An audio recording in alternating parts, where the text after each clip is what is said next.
It's up to us to define what tomorrow looks like. We are its authors. We are its architects. With technology that's better than it's ever been. We can be better than we've ever been. We connect everything to produce powerful data. Data that can fill the gaps between what we think we know and what's really out there. Data that can make the unseen seen and predict what's going to happen before it happens. But beyond what if, beyond what can be, we'll fight for what should be.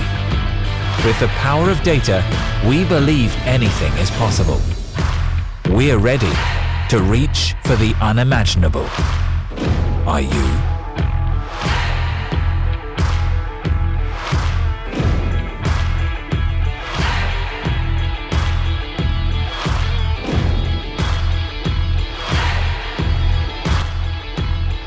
Ladies and gentlemen, please give a warm round of applause for Furkan Alamgir.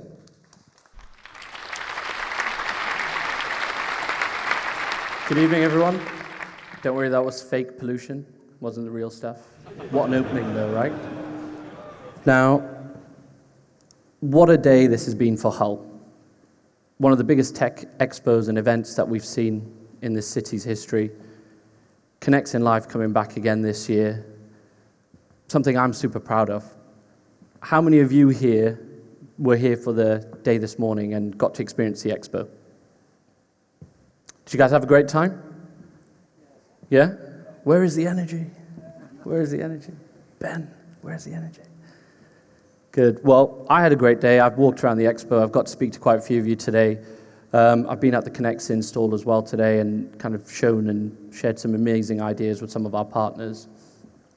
And that's very important to me because last year, when we brought Connexin Live to Hull, there were lots of people who said Hull, let alone the North, would not be able to attract the audience that it needed for an expo like this, or for a technology event like this.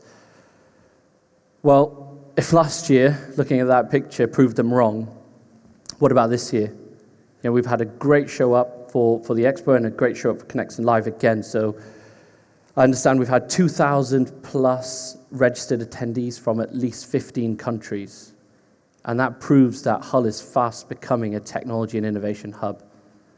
And at Connexin, we're super proud to be leading and part of that journey. So I wanted to start by thanking you all first for coming here and supporting us.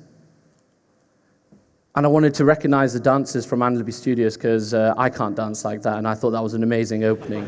So I think we should all give them a big round of applause. Chloe, Mark, thanks for putting together such a powerful dance. Towards the end of that dance, we shared a video, and it had a powerful message. And that message said, air pollution is killing more people than smoking. Now, how many people in this room were aware of that fact? It's scary, right, when you think about it? Air pollution, the air around us, is killing more people than smoking. This really hit home for me when one night, which as I'm sure all of you do, when you can't sleep, you pick up the Financial Times. And I just so happened to stumble upon this article, which showed a map of the UK, every other area in a mix of colors, and Humberside in purple. It's like, well, what does purple mean? Well, it turned out that during that time, this region had the worst air in the country. Worse than cities like London and Birmingham. You know, how can that be? Now, as a father of 2 young children growing up in this city, with a technology company that puts sensors everywhere and collects information, we felt it was our duty to do something about this. So we got together as a team, we deployed a network in the city, and we started deploying our own air quality sensors and collecting information to understand more about the air around us and what affects its quality. Phil nicely summed it up as Connexin's war on pollution, and that's exactly how we're treating it. And you know, we've collected some really interesting data. We've been sharing some of this data already with our partners to better understand what's going on around us, to raise some awareness and make some meaningful changes. But I'm going to talk you guys through some of this today so you understand as well what's going on with the air around us. So it's important to have some context and understand a bit more about what pollution is and how it's impacting us. So this is the techie bit now, bit of science. Pollution is made up of tiny particles called particulate matter, or PM for short. And we categorize it into different categories depending on its size. So you'll see behind me PM10 and PM2.5. Both very, very small particles, but PM10 pollution is 10 micrometers or less in diameter, and PM2.5, 2.5 micrometers or less in diameter. Now, it may not mean much, but both of these particles are small enough to enter our lungs and impact our breathing. And we're seeing that happen already in society. The reason I share this with you is to kind of add the impact of the smaller PM2.5 stuff. Now, this stuff can enter our lungs, cross into our bloodstream, and actually start to enter our body's organs. And there's research being done now because we're starting to see the contaminants from air pollution in our brains. And scientists are worried that this could be linked to the increase in dementia and Alzheimer's. Isn't that worrying? We're breathing this stuff in and it's having all this impact on us and we're not aware. The World Health Organization has put guidelines out for air pollution and air quality.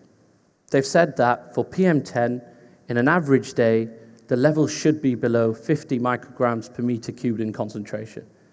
Doesn't mean a lot yet, but I'll share some data with you to highlight that. And PM2.5 below 25 micrograms per meter cubed. So now that we're all air quality scientists, I'll bring the data onto the screen. So this is real data collected less than 2 weeks ago from sensors we've deployed just down the road on the corner of Beverley Road and Cottingham Road. For those who are from the city, and those who are not, it's literally 2 kilometers down the road from here. Now you'll see from this, we've plotted the readings for PM10 and PM2.5. The green line shows that at least on 5 occasions, the PM10 levels have been higher than those stipulated by the World Health Organization. And the really dangerous stuff, the PM2.5, on at least 4 occasions. So this is real. Just because we can't see it doesn't mean it's happening. It's not happening. And that's what data is about. That's the power of data. It helps us see the unseen so we can better understand and do something about it.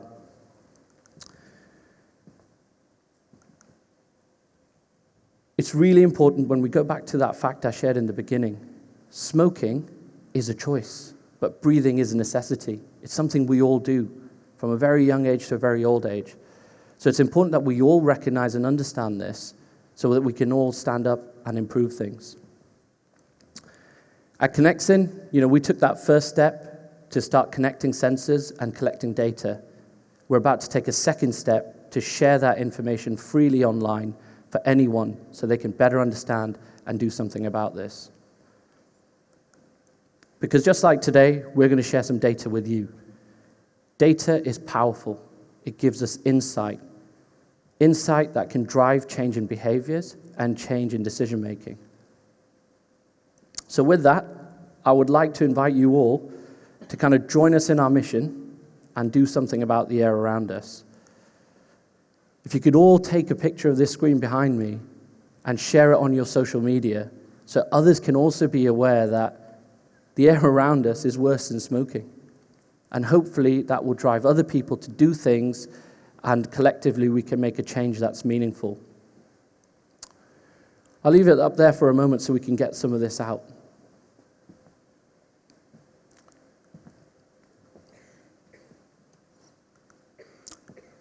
So I'd like to finish my section by thanking you all, because events like this need people like you to come and support so we continue to thrive as a city.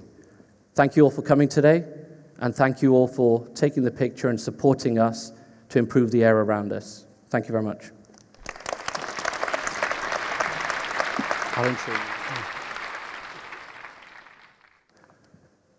So now coming on to the event, we've got a really good lineup for you. We've got speakers from all over the industry. It's been a very productive year here at Connexin. We've accomplished some amazing feats. We've deployed technology into cities that have won global awards. We've put technology into the water industry to help reduce leakage, to help prevent flooding, and to improve the water systems. We've expanded our IoT network into new areas to change how people collect and perceive data.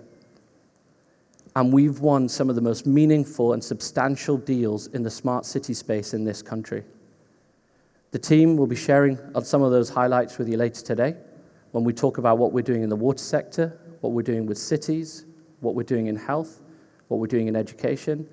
And then Will, our CTO, will give you a lesson in maths like you've never had before, followed by a close by our chairman, William Priest, who's joined us kindly from Whitehall to give us the government's perspective on what's going on in this. So without further ado, I'd like to invite onto stage Darren Crombie. He's the CEO of Upstream Health. They're a partner of ours who have been deploying innovative technologies to monitor and measure data to prevent problems before they occur. Now, we've been engaged for over a year, Darren. Sure. And I'm looking forward to hearing what you're going to tell the guys about what you've been doing at Upstream. It's a pleasure to share the stage with another Hull business. A year ago, you can clap, it's cool. So a year ago, Furkan, I thought he was joking, but he said, a year from now, we were just starting a business, he said, a year from now, you'll be stood on the stage next to me. So I just want to say thanks for making it real, man. No, really good. Cool. Enjoy it. Cheers, Darren. I'm going to have that. That's yours. Cheers. Perfect. Brilliant. So, I work for a company called Upstream, and at Upstream, we're a social business that's all about prevention. So we believe, like a lot of people, that prevention is better than the cure. The Connexin is really important for us. So, Connexin are all about harnessing data, and data's useless unless you can do something with it. And at Upstream, we're all about using that data to change lives. And I think we're going to see some presentations from others doing similar things later on. When we look at the broader world we're living in right now in the UK and some of the challenges we have, we're an aging population. So you can look there in terms of the trends. We're getting older. The proportion of people living over 65 is getting older. And that's not just a UK problem. We see that across the globe. And when you look at the actual healthcare costs associated with that, it's pretty crazy. In 20 years, the amount we spend on our public services to deliver health has gone from about £50 billion to £200 billion nearly in 2017. We all talk about the NHS shortages, but every year there's more and more money going into the NHS services, but every year we're more and more stretched in how we provide care. Aging is an issue, but we've just talked about another issue in terms of what we see in society being air quality. This headline really talks about the impact to the health services from air quality, and also to the individuals that are dying each year from it. But in health, we see key problems. It relates to strokes. We see heart disease, lung cancer, COPD. All these conditions are caused by issues with the air quality around us. And when you look at that in terms of deaths, it's pretty crazy, right? So in the UK, there's 40,000 people dying. Globally, there's 7 million people dying. And if you just think about Europe, and there's a lot going on about Europe right now, there's 400,000 people every year that die due to something we could prevent if we actually had better air quality around us. If you think about that in terms of numbers, I was just trying to think of some ways to talk about it. You've got, 30,000 people watching Sheffield play Hull tonight, so they're wiped out every month. You've got an airplane full every 5 hours that could go down, and that'd be how many people just in Europe are dying from preventable air quality-related diseases. And if you looked around here and it was full, which is not too bad tonight, but imagine it was jam-packed, one of these rooms jam-packed every 3 days. That's how many people we're talking about. That's how many mums, dads, brothers, sisters that are dying due to issues that we could prevent. So at Upstream, we're not unique, but we believe there's an answer. We believe there's a better way. So I talk about a story. So if you imagine there's a river, and down that river we've got patients flowing to a waterfall. The most natural thing to do when you see those patients in need is jump in and grab them from that waterfall and pull them out of the water. And that's what we do in healthcare. We go to the people most in need at the waterfall's edge. We grab them out, we pull them out. But we can't stop. These patients are still flowing down this river. So at Upstream, we say we want to do something differently. So we jump in the river, and we swim past those guys that are grabbing the patients out, and they're shouting us, say, well, we've got patients dying here. You need to come and help us. We say we can't because we've got to go upstream. And they say, why? Why do you need to go upstream? Because we want to stop them from falling in the first place.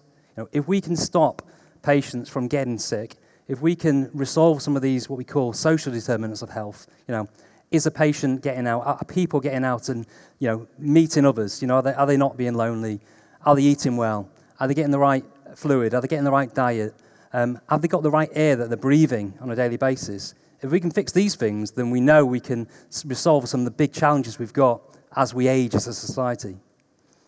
And when you look at that in terms of the systems, you can see, we've got. Oh, should have checked the slides beforehand. Bear with us. So we've got a lot of spend that's been invested at the back end of that process. In the healthcare system, we put 95% of our costs, 95% of our effort at the edge of that waterfall. But we know that actually, if we invest at that front end into social care services, into stuff to help people from being lonely, to help join up people in the community, we can make a massive difference. And we know from the BMJ that for every pound that we invest upstream, into air quality improvements, into stuff to actually help our society, we can save £14 at the waterfall edge. So that's a bit of the background about upstream thinking. We're going to talk a bit about that in a minute, but I just want to say the government's behind us in terms of what we're looking to do. And as a business, we're all about, in upstream, helping those guys at the bottom half of that, the bigger population, and keeping them well and escalating. In terms of what that looks like, in terms of what we actually do, this is an example. So this is my granddad, Dougie, behind you. So you can see, he's 80 years old in this picture, but over the last 7 years, Dougie's had a number of falls, a number of issues that have meant he's had to go into hospital. That's been a lot of costs, and it's been quite hard for my mum to coordinate what's going on with him. And in the health tech space, I know there's not solutions out there to keep Dougie well. I used to run a community care nurse team, and we struggled to find the right solution for people like Dougie. We looked around, but most solutions, weren't designed for the elderly population. Didn't look after people like my mum, and didn't really help the stretched care teams we had. So at Upstream, we wanted to do something differently, and something that allowed us to connect people like Dougie to the people that are important to him.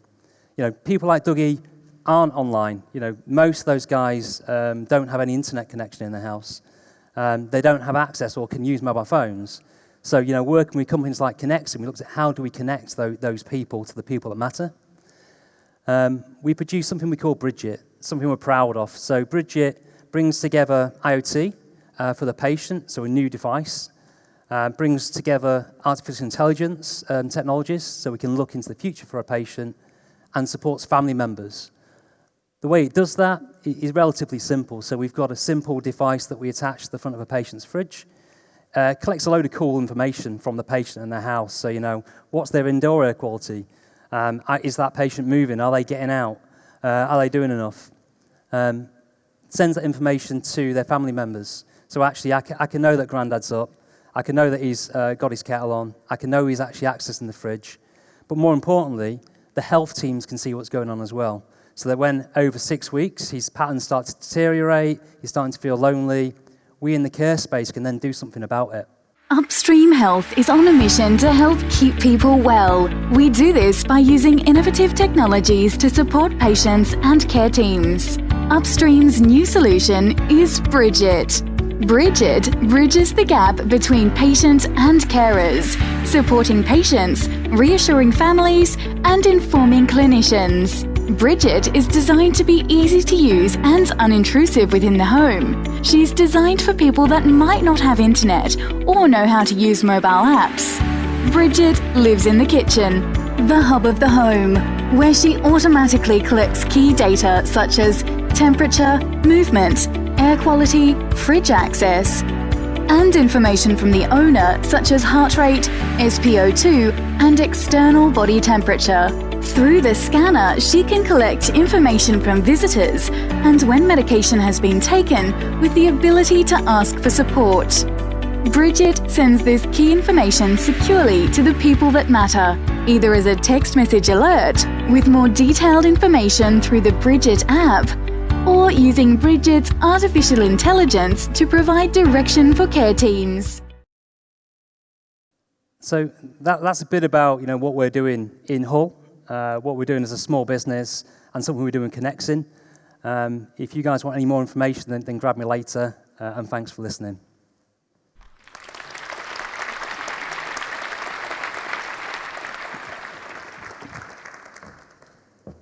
Darren, thanks for your partnership. No, great. That was really interesting to hear.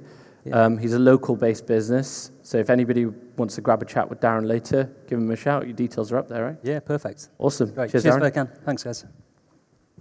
So for our next section, we're going to play a short video for you. It's going to kind of summarize what we're doing in the smart water space. And I'm going to hand that across to Rob Bullock. He's our Chief Sales Officer, and he's been doing a lot of work in this space to help Connexin lead. So with that, I'm going to play a short video and invite onto stage Rob Bullock, our Chief Sales Officer. Thank you. A water crisis. We could have a drought this summer. It's suffering a drought. Unless we do something, we're going to run out of water in this country. Groundwater level is so dry. So we've seen drought. Please use water wisely. Driest since records began. Is the jaws of death. In a few decades, they may not be enough to go around. Water. It's fundamental to life. We use it to clean, to cook, to drink, to survive. It's something we assume will always be there. But unless we do something about it, we will run out. If you knew that in the UK, 3.1 billion litres of water are lost to leakage every day, what would you change?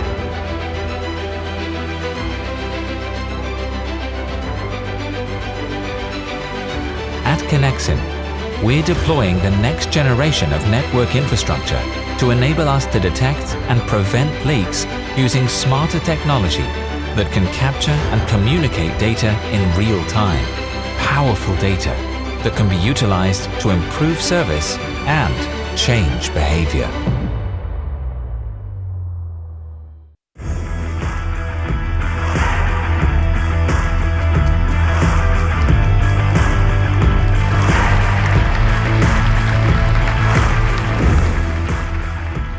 It wasn't me, I promise.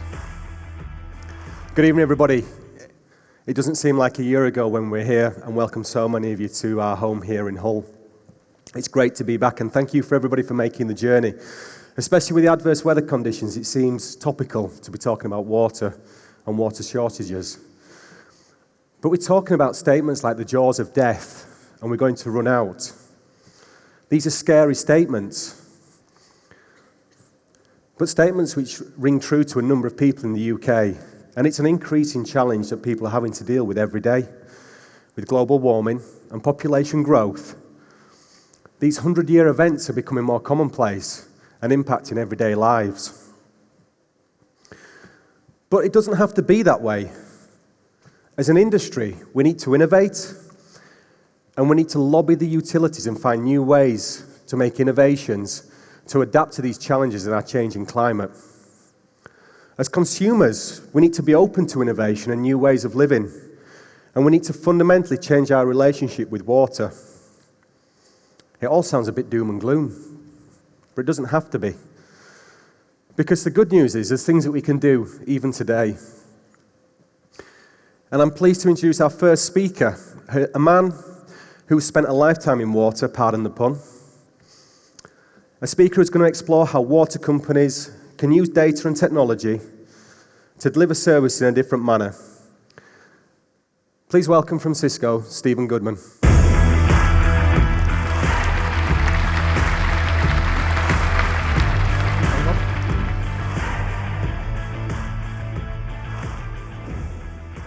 Good evening.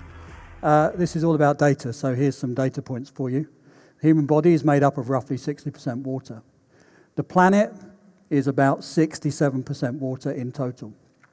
Of the total of that water, only 3% of it is drinkable. The rest of it's in the oceans, it's salt water.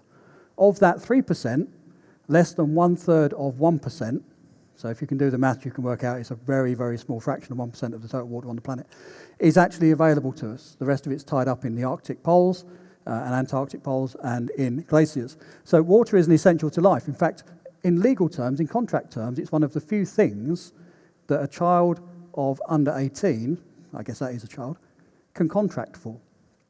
It is an essential of life. You have a legal right to 10 litres of water per day. That is the legal minimum that you must have.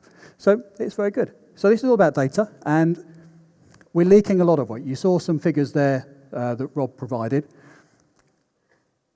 PR19 is the 5-yearly regulatory cycle that the water industry goes through. We're just going into what they call AMP7, Asset Management Plan 7 period, which will start in April next year.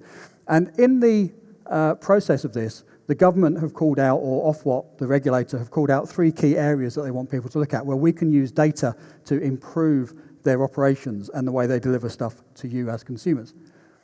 The 3 main areas that they've identified are leakage, they are consumption, and customer bills. Now, the metrics that they've used for these things are fairly interesting. So they've brought them down. They want us to reduce leakage by about 17% per day. So that means a national reduction in leakage of about 540 megalitres per day. They want to reduce consumption by roughly 10%. The UK in Europe is the highest consumer of water. We consume roughly 150 litres per person per day, whereas on the continent they consume roughly 120. Of that 150 litres, nearly half of it is flushed down the toilet. It's not water that you drink. So we need to reduce from where we are today by roughly 13 litres per person per day. And then the other thing that they've asked us to do is to drive down billing. So they want to reduce the average bill by £50 once adjusted for inflation. So there's some key challenges that we need to do that, and we can use technology and we can use data to help improve and inform the way that we change our water consumption across the country. If we look at the 2 items that are squared together there, we can deploy certain things. So smart metering is a project that we're working on with Connexin. It's a big driver at the moment, although the government don't want to mandate metering, but it's an area that we can see a lot of benefits for the industry as a whole for a number of reasons. So smart metering, if you look at the average in the UK of consumption for metered and unmetered customers, it's 167 litres per person if you're an unmetered customer, it's 133 litres or thereabouts if you are metered. So simply putting a meter in changes people's behaviour, and it seems to be sustainable. There was a lot of evidence when it first was looked at that the consumption would drop down and then it would come back up again over a period of time, but it isn't. It is sustainable. And you can see this across all of the water companies in England and Wales. Scotland and Ireland have got slightly different metrics, so we have to deal with those separately. But if we can start to put meters in, then we can start to use that data for other things, because instead of what we have at the moment, which is a meter being read once or twice a year, typically twice, we can start to read that meter on a daily basis. That then allows us to tailor water production, so we can start to make production meet demand. And that means that we can start to put less water into the network, which means less opportunities for leakage to some extent. Because as we reduce the pressure in the network, we can also reduce the leakage opportunities. We can start to drive down production planning, or we can start to improve production planning so that we're not producing as much water as we excessive water. We can start to put in leakage sensors as well, using the same infrastructure that we use for the meters, so we can start to monitor, and Connexin have done that very successfully here in Hull, and we're looking at doing it in other parts of the country as well. The other challenge that we see is how do we start to bring that billing down? Well, if we're producing less water, and the wholesale cost of water, it's not free. It comes from the sky, but it has to be treated, it has to be cleaned before it's suitable for you to drink. So there is a cost associated with that. So if we can use all of this data to reduce the amount of water we're producing, we immediately start to drive down the cost of your bill. At the same time, we can start to look at the way that they use their assets. Over the last 15 or so years, producing water has become very, very energy intensive. The company I worked for before I joined Cisco, We took a £25 million a year hit on our electricity bill because of a simple change of process. You can't use raw chlorine gas anymore. You have to start using inert gases in order to clarify and clean the water. It's all very energy intensive. But we can start to put sensors onto plant. We can start to monitor that energy consumption. We can start to make decision matrices that allow us to use that data to use the infrastructure much more smartly than we perhaps do at the moment. I have to give credit to the industry. You know, the industry has done a lot of work on this over the years, but there's still much we can do to improve our position. The other area is around predictive maintenance. You know, maintenance takes a long time.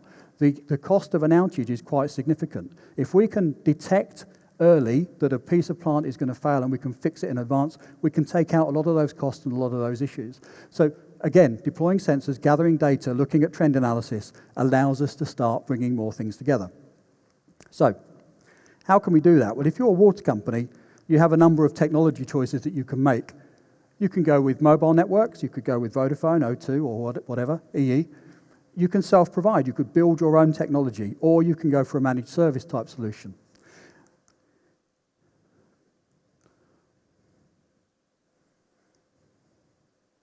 Okay. But there are some challenges, right? Water companies, since about 2009, have been monitored to some extent on a thing called TOTEX, total expenditure, which looks at capital cost and retail and wholesale costs and operating costs all in one thing. However, the mentality still within many water companies is very capex rich. So they like to spend capital, they like to own tin, they like to own assets. And the problem with the mobile networks is they're very OPEX intensive. If you've got, take a typical water company, 1.2 million households that you supply, if you deploy 1.2 million meters using a cellular network, it's going to cost you roughly 16 to 20 million pounds a year just to read those meters on a not that regular basis, to be honest. So from a cost perspective, it doesn't really make a lot of sense to gather that data and use it in that way. The second option you have is to build out your own network. OPEX light, CAPEX heavy, that suits their model historically, may not do going forward. But this is the model that we're working on with Connexin, where they can build out their own infrastructure. Once they've built that network, then they can use it for many, many different purposes. It's not just about metering. They can put all sorts of sensoring in to improve the performance of their operations and also to manage their people more effectively. And then finally, we have the managed service option, which again we're working on with Connexin at the moment, which allows the customers to have that solution, build it out, and then let someone run it for them. So there's a lot of opportunities for us to manage data within the industry. So with that, I'd like to introduce the next speaker. Stephen, thank you. Okay. Thank you, Stephen. That's really insightful. However, technology is not the answer to everything, and I talk to customers on a daily basis, and the first thing that people normally talk to me about is people and culture as being the biggest challenge. Technology is the easy bit. That's the bit that we do really, really well. But what really excites me is when we get the opportunity to speak to a customer about some of their challenges around culture and people and adoption of new ways of working. I'd like to introduce one of our partners to the stage now, who will be exploring some of the importance about making data relevant and the challenges that we as human beings and the barriers that we present to adoption of innovation. I'd like to introduce to the stage Ben Caspers.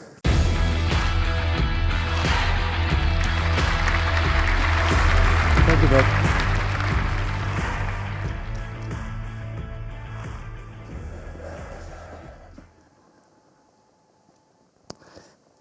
It's often said that data is the new oil. You hear it all the time. It's a quote that's assigned to Clive Humby, and he was one of the masterminds of the Tesco Club card. But it's open to some interpretation.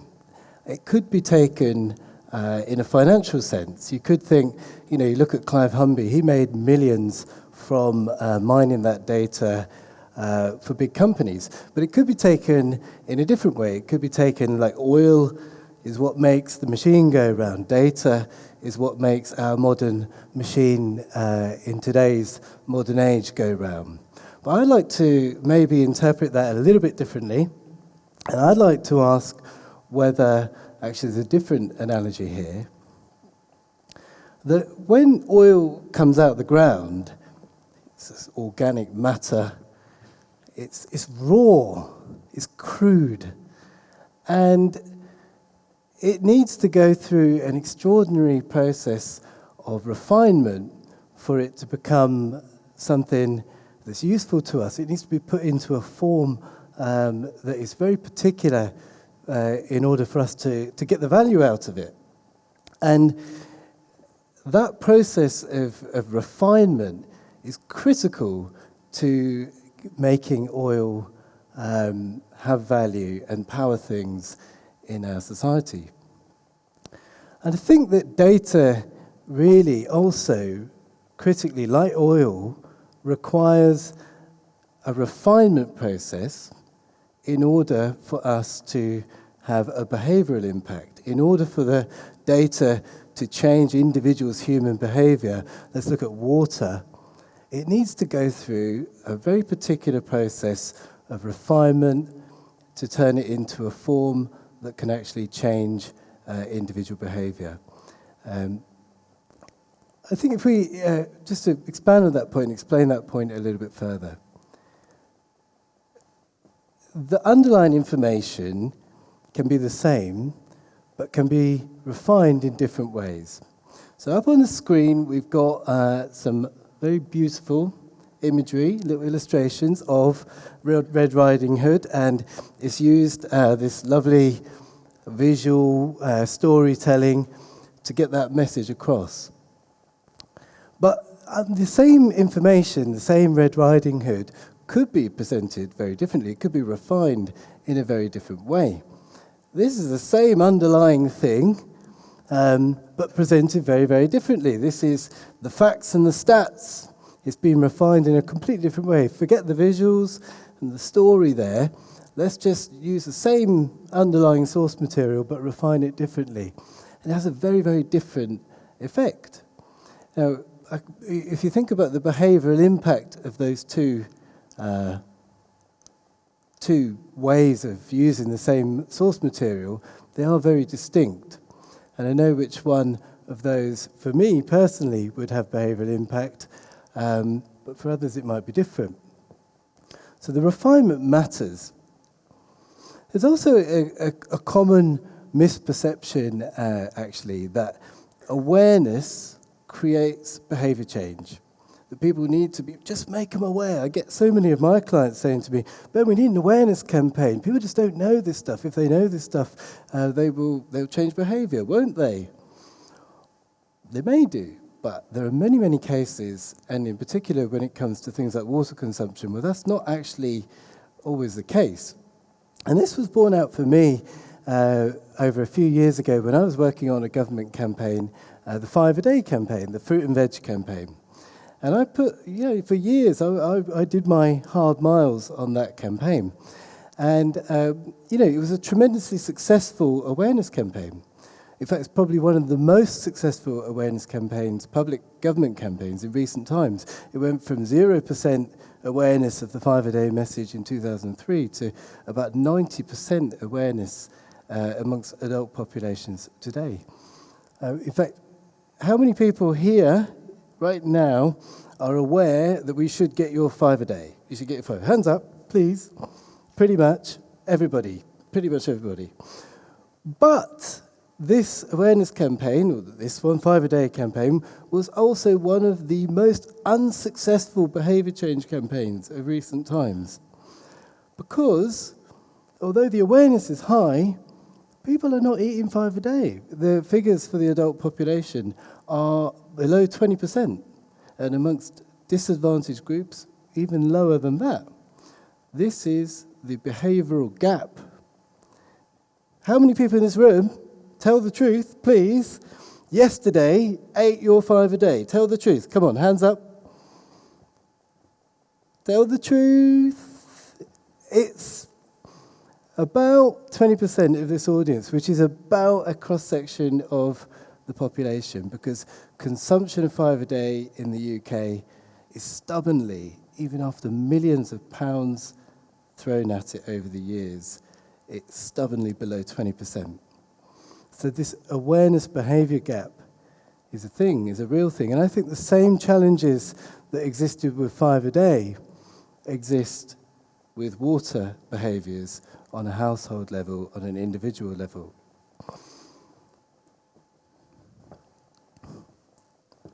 I think there are really, it's more complicated than awareness. There are big things that get in the way, I'm clicking, of why people don't consume 5 a day and why people don't consume less water in their house. There are things like habits, social norms.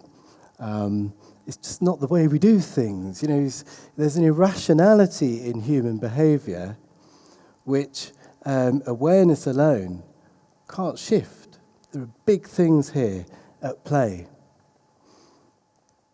There are 3 main behavioural challenges that I've seized upon that I think apply with water consumption, which data might help us to overcome. The first is this challenge of the status quo bias. This is an evidenced behavioural bias. People like what they like. They do what they've always done. Getting people to change something that is an entrenched, ingrained thing is very, very difficult. If I have had a 10-minute shower every morning for the last 20, 30 years, trying to get me to move that to 5 minutes a day, from 10 minutes a day, is a very big thing. It shouldn't be, but it is, because I like my 10-minute shower. So the status quo is a challenge. The second one is the attitude-behaviour gap. This is where people might be environmentally minded. They might care deeply about their planet, but they find it difficult. They find it, it's not easy to actually apply it day to day. And the third thing that I think data could help us with is overcoming this problem of framing, by which I mean that water consumption is not high on our minds day to day. It's invisible. I think someone said this earlier on. You press the button, and whoosh, it just comes, and we crack on. It is not framed as something day to day that we really need to think about. So how have people in the water industry using data tried to challenge this up to now? Well, design has had a part to play. Here is the old school thermostat in the home. Many of you, like me, will still have one of these guys. Dusty, beige, grey thing in your corridor. And, it's moved on a lot. Here's the Nest. A whole different proposition. First of all, the Nest is eminently easy to use. In fact, very often you don't have to do anything. You just sit back and it just does its thing, and less energy is used. It learns about your behaviour in the home, and it brings things down. That's the ultimate behavioural nudge, when you have to do nothing and your behaviours change. Your energy consumption comes down, you just do nothing. But it's not just an easy device to use with a wonderful user interface. It's a pretty sexy thing. For a thermostat, it's a pretty good-looking thing. It's actually like an ornament that sits in your home, that you display to show how urbane you are, and this wonderful thing next to your Amazon Echo. It has social status to it as well. It's attractive. From a behavioural point of view, both of these qualities are very, very important. But it goes beyond that, obviously. It also is a technology that can provide important feedback to people in the home. You can do changes in your home, and you can see if they work. And the data enables us to get that feedback and to make changes. And this, for me, is very vivid, because my dad has a Nest device in his home. And my dad is a notorious skinflint. And he watches, he's on a mobility scooter, and he watches his Nest like a hawk. And we're in the home, my family and I, and he's just screaming at us. He's watching the pound signs going down. He's getting this feedback all the time. This is hitting him. Our energy use is hitting him in the wallet. Loss aversion is a powerful driver for behavior change. And this data is what unlocks these powerful motives, such as loss aversion. The billing moment provides amazing opportunities for data to do its thing as well. It allows for norming, in particular comparative norming. Many of you will have seen these bills. How am I tracking against my neighbour? And you can see how you're doing against them. But we have to be careful, because it has also been shown that if you tell a person that they're doing very, very well, your water consumption is really low compared to your neighbour, some studies show that that's actually counterproductive, and people think, well, I've got a license, I'll go and have a longer shower because I've seen it. So we have to be careful, and then you use this thing called injunctive norming, which is where we actually give people a smiley, we give them a pat on the back, and we explain to them that their behaviour is good, has value. Oh, I've got to move on. Finally, Thames Water, Manchester University, gamification. They gave people badges, and they gave people points if your behaviour, if your water consumption was reduced. And they also did some very good stuff with creative reframing. They used bathtubs, not literage. No one knows what literage is, but bathtubs we can relate to. So finally, sorry I've gone over time. I think that our behaviour around water is far from rational, but data has the potential to confront some of these deep biases and norms, and I hope that we're going to hear more about how data can be used to deliver the things we need to nudge our water consumption. Thank you.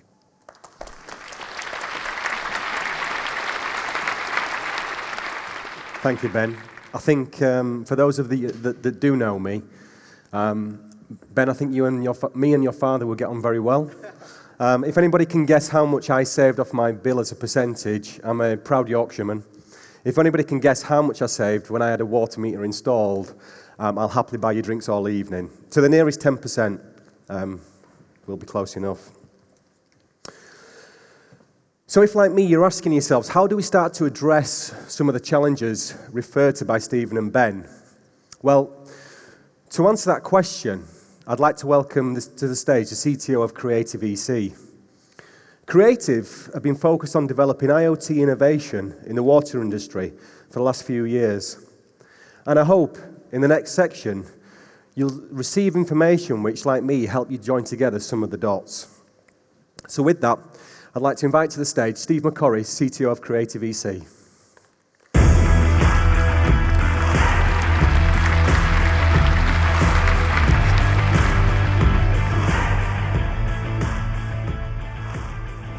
Good evening, everyone. How are you?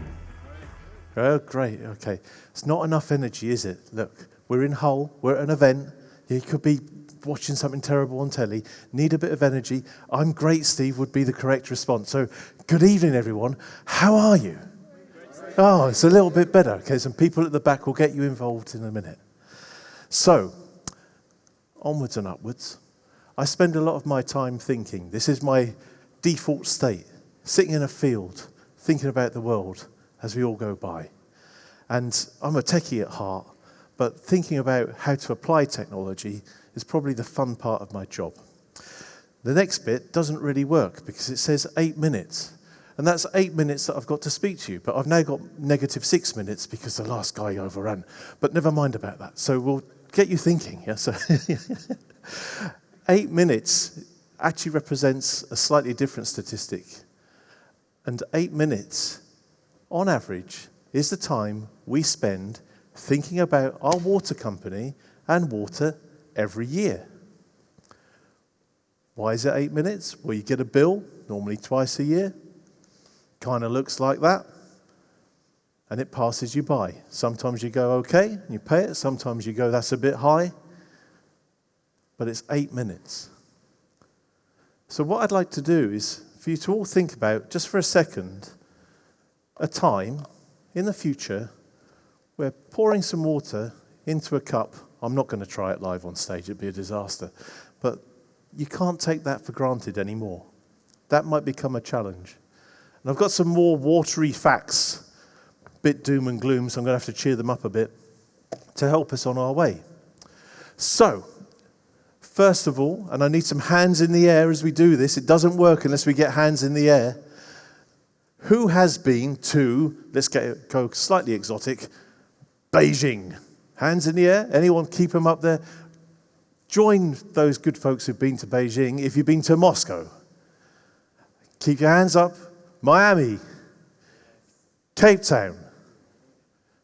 Okay, and finally, let's get them all up, hopefully. London. Most people, all right, good.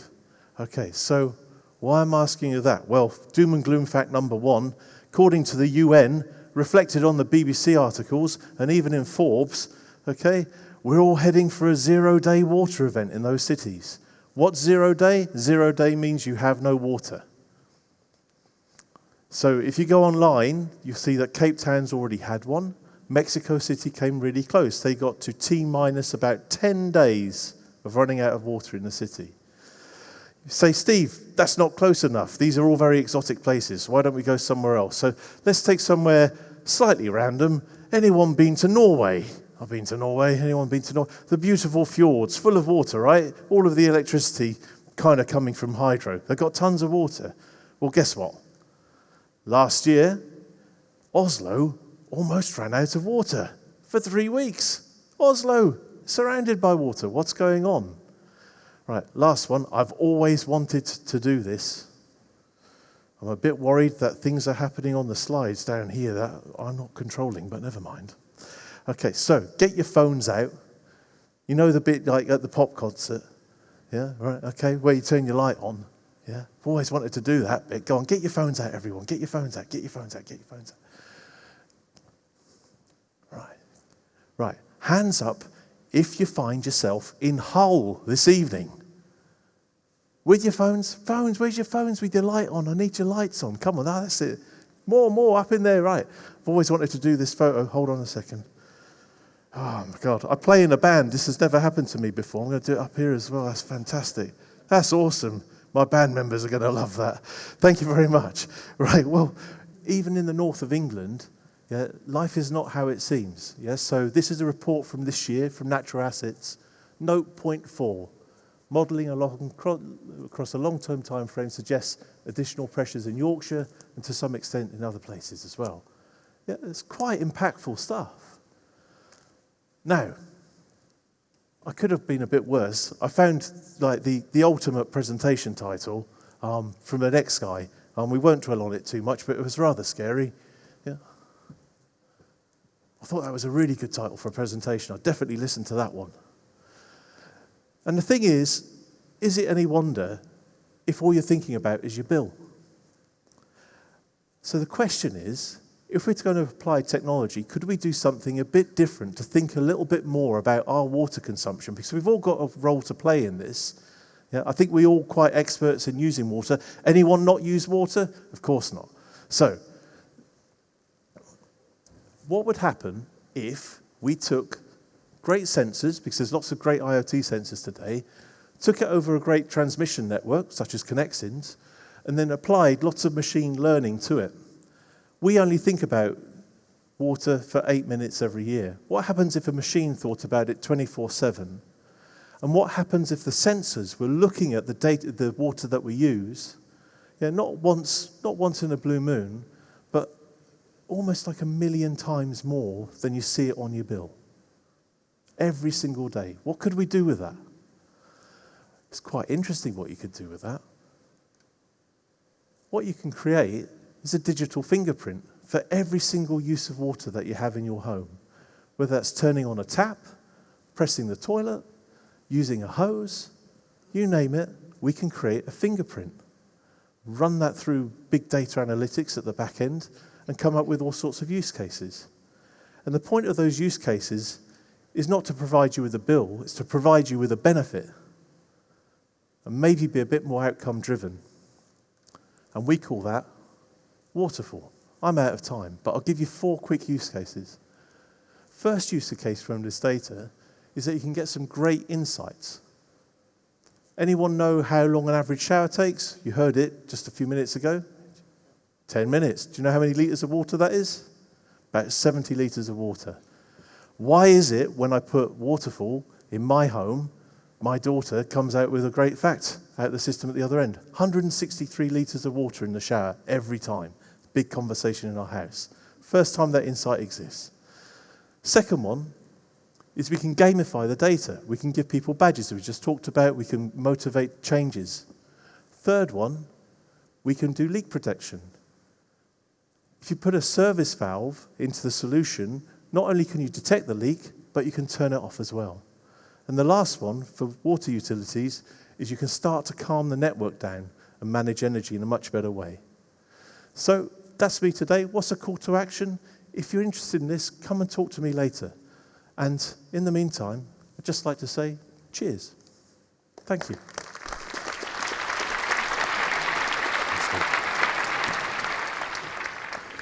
Thanks, Steve, and thank you to all the speakers in the water section.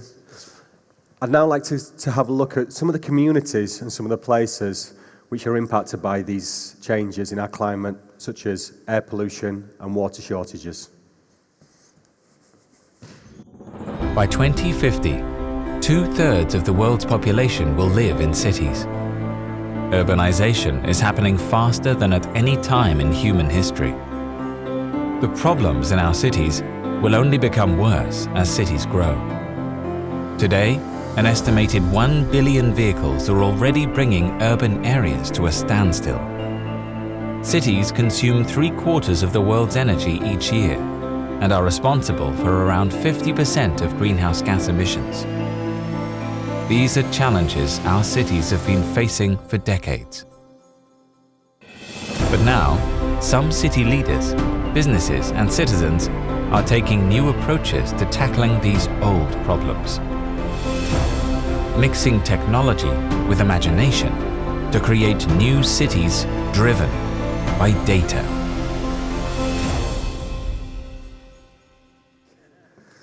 So, we were about to see about smart communities, communities made up of cities and urban areas. Different challenges, cities, often smelly, congested, emergency service at breaking point, and urban areas suffering from albeit different challenges with an ageing population, and people often difficult to reach in emergency situations, but nevertheless just as important. But these communities share similar challenges. People living longer, often with health conditions that require greater interventions, developing additional needs. And at the same time, the gap between those that have and those that haven't is growing, ever increasing.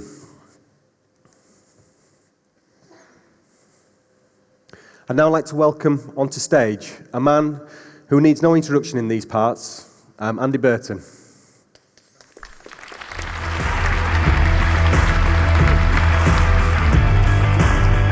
Hi. Well, it's great to be here again. This is my second year here. I'm getting all the tour t-shirt as I go through. I'm a bit of a pacer. I'm a bit of a Michael McIntyre up and downer, so please excuse me if I'm walking a lot. Brilliant to be here. I can't wait. And I must tell you that I am absolutely in awe of some of the businesses and the people in this room, because you're the people that really make all this data sing and dance. You know, I'm just a user. We use this stuff to try and make and improve the lives of our residents. My slides are right out as well. Sorry, the slides are.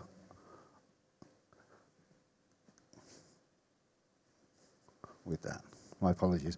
Okay, so I'm Street Scene. Tell you a little bit about Street Scene, and I'll tell you about the use of data that we're having going on in the whole City Council. So Street Scene is a 700-person piece, part of the organisation, of part of Hull City Council. We're frontline stuff. Waste collection, grounds maintenance, street cleansing, traffic signals, I better mention them because they're in the audience here as well. We do stuff. If I was here 3-4 years ago, I'd have been really embarrassed because I'd have been bringing on my best pencil and my spreadsheets, because that's basically all we had. The only connectivity that we had at that time was basically from a computer into a printer. And what we now have is what you can see here. Previously to this, we were running around like, well, for the more mature people in here, it was like Keystone Cops for the for the youngster ones, it's like at the front here, not the very front.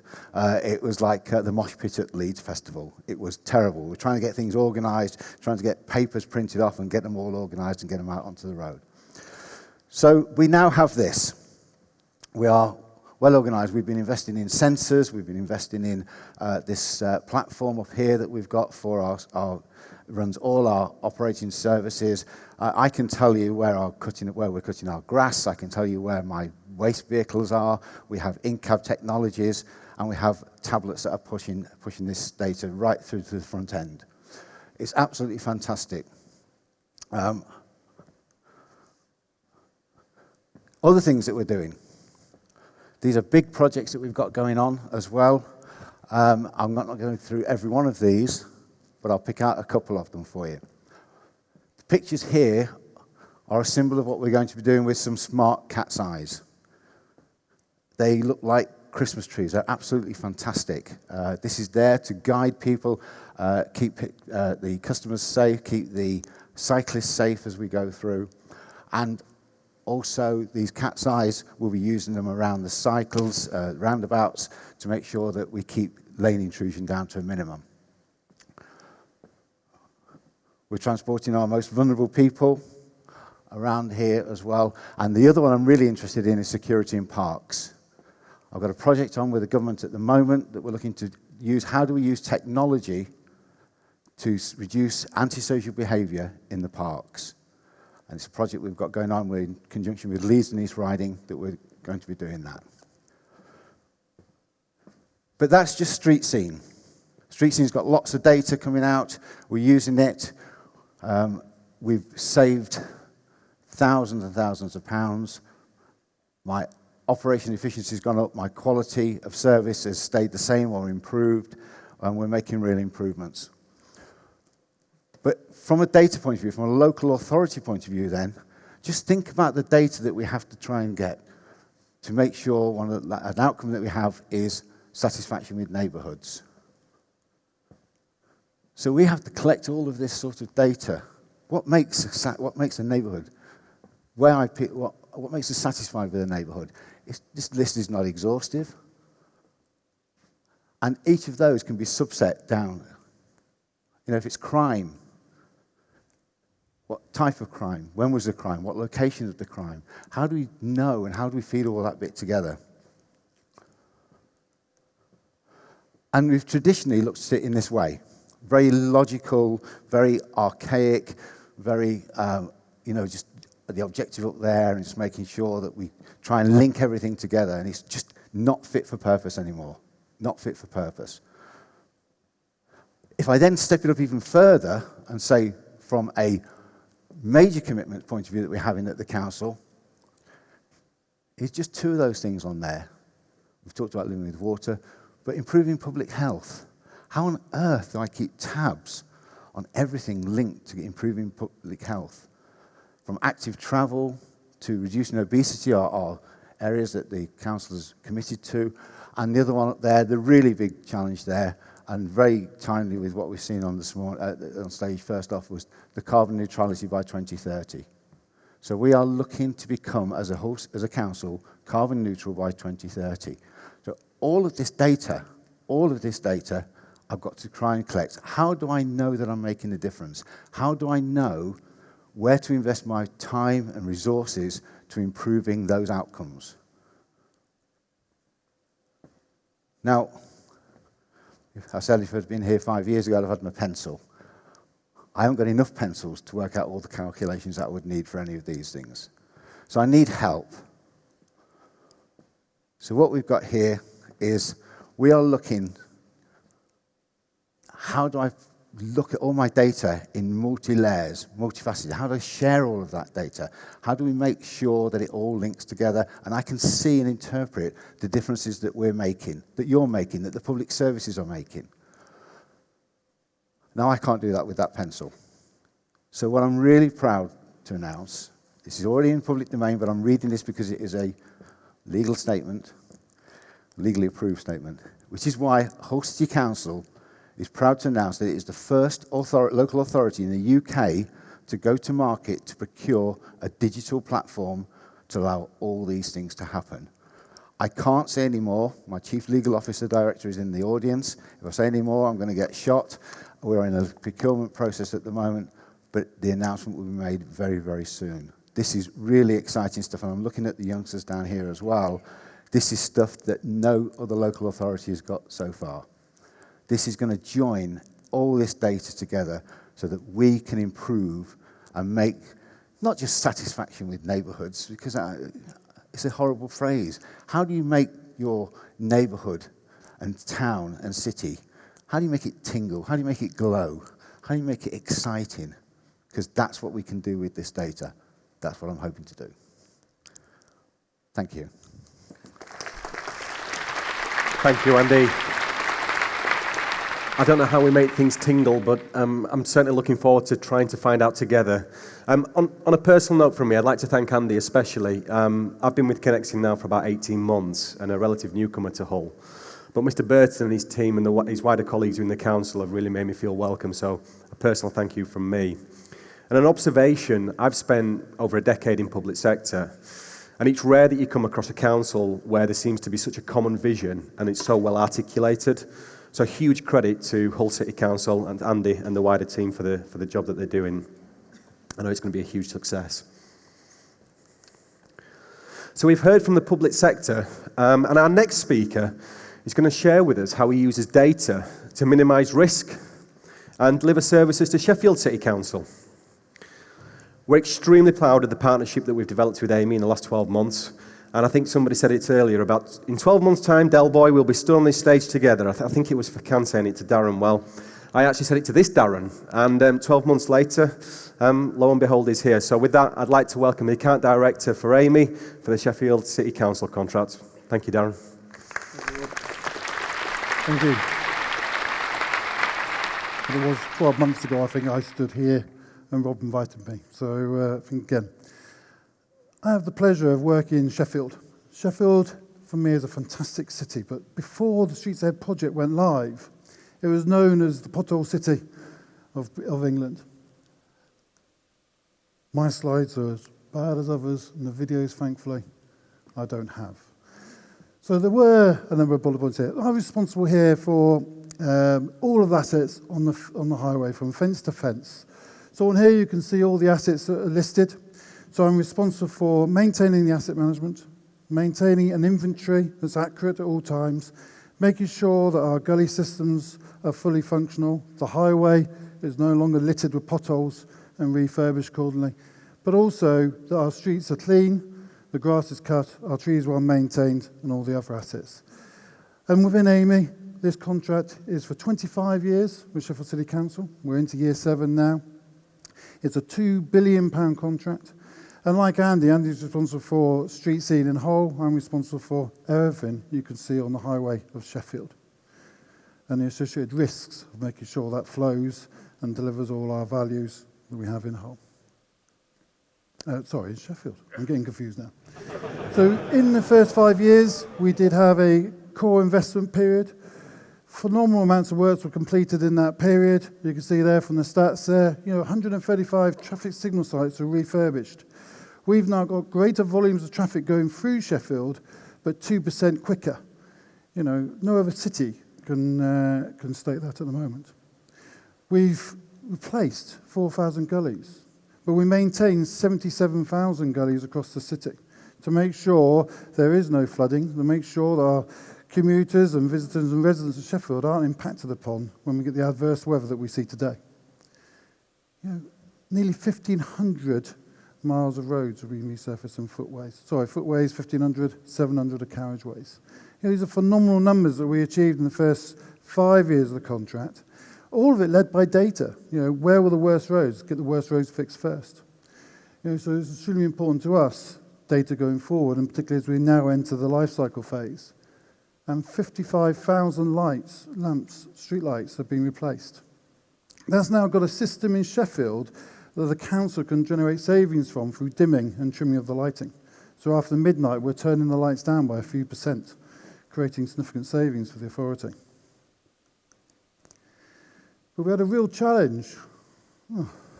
There's a few bits missing on my slide. Rob, I think you got the gremlins for me too. We had a real challenge at the start of this contract. We focused an awful lot of data around carriageways and footways and the actual infrastructure around structures. But what about routine maintenance as well was the other challenge that we had. It will come, I think, some of these words. So we worked initially with the University of Sheffield to look at how we can use sensor technology in litter bins to ensure our streets were clean. I think Sheffield's got the cleanest city in the country and we want to maintain it. So we're looking at putting sensors in our bins and our gullies and the rest of our infrastructure to ensure that we deliver a service that's on demand, fit for purpose and efficient. But also, can we deliver savings to the authority as well in Sheffield City Council? So in 2016, we actually worked with 2 companies. We installed 150 sensors across the city and looked at fill levels within bins, looked at behaviours of bins, seasonal impact, and the weather as well. So we could drive an intelligent service and on-demand service as well. And all the words seem to be missing today from my slides. But through all this data that we can gather, not only are we delivering on demand for our carriageways and predicting models for when carriageway treatments are done, we're also now looking at how we impact upon weather. And there we go, some words do appear eventually. I was never the IT geek. Thankfully, I have some fantastic people in our Smart Cities team, which is Mark down there, and others who can keep us on the right footing. But you can see there, we're looking to minimise congestion, provide real-time data to ensure we're sending our guys out at the right time to empty bins, also to fill grit bins, to the modelling of our carriageways and our footways to help us, but building on a network with Connexin, that over the next few years we can keep building on this system, on the data that we drive out, to ensure we engage with the citizens and residents of Sheffield to really drive improvements in behavioural change. Obviously, we talked about water, but also for us, it's about how we keep the city clean, drive efficiencies through the lack of litter on our streets by providing empty bins and receptacles for people to put the litter in the first place. Look at that. This time it worked on the final one. So through Connexin and through its partners, we're looking at now a rollout commencing this month, really. I think our first 25 litter bin sensors will be installed this month, going up to 2,000 by the early part of next year in our litter bins, so that our guys go to a litter bin when it's full, not when it's empty, to drive those efficiencies through. And then we're looking at our grit bins to ensure in the remote areas where we have grit bins that there is grit in those bins when people need it. It's no good when you're stuck on the hillside and suddenly you can't move your car. We do grit 50% of the network, but Sheffield is a very rural city as well. And we're looking at our gullies, optimising when we go and empty the gullies to ensure we don't have water running off the highway and flooding private properties, or surface water on the road, which is dangerous for us as when we're driving. So we want a drainage system that is fully functional, and through monitoring and through the data that we capture, we believe we're going to do that. One of the other areas that we're looking after as well is obviously the trees of Sheffield. And to ensure we optimise the watering of those trees and fully get those trees established very early, we're going to put moisture sensors in our grass verges to monitor and optimise when we water those trees to ensure they are watered at the appropriate time. And once we've got the platform and through this partnership with Connexin, what else can we do? What else can we drive next? For the authority, there's opportunities to expand this network into parks, countryside, and various other parts of the authority. But also, what else can we do with data to make sure our highways are maintained as the best in the country, which I believe Sheffield has now. And at that, I'm going to hand back over to Rob, and hopefully he's got a few videos that you never know might actually work. Thank you. Thanks, Darren. I think your bill's just gone up for that last little remark, but we can talk about that another time. So we've heard about cities and communities, but something a little bit closer to home is retail and the high street. And it's a topic which is quite often in the news. I'd like to welcome the Chief Exec of the Association of Town and City Management. Please welcome O.J. MacDonald.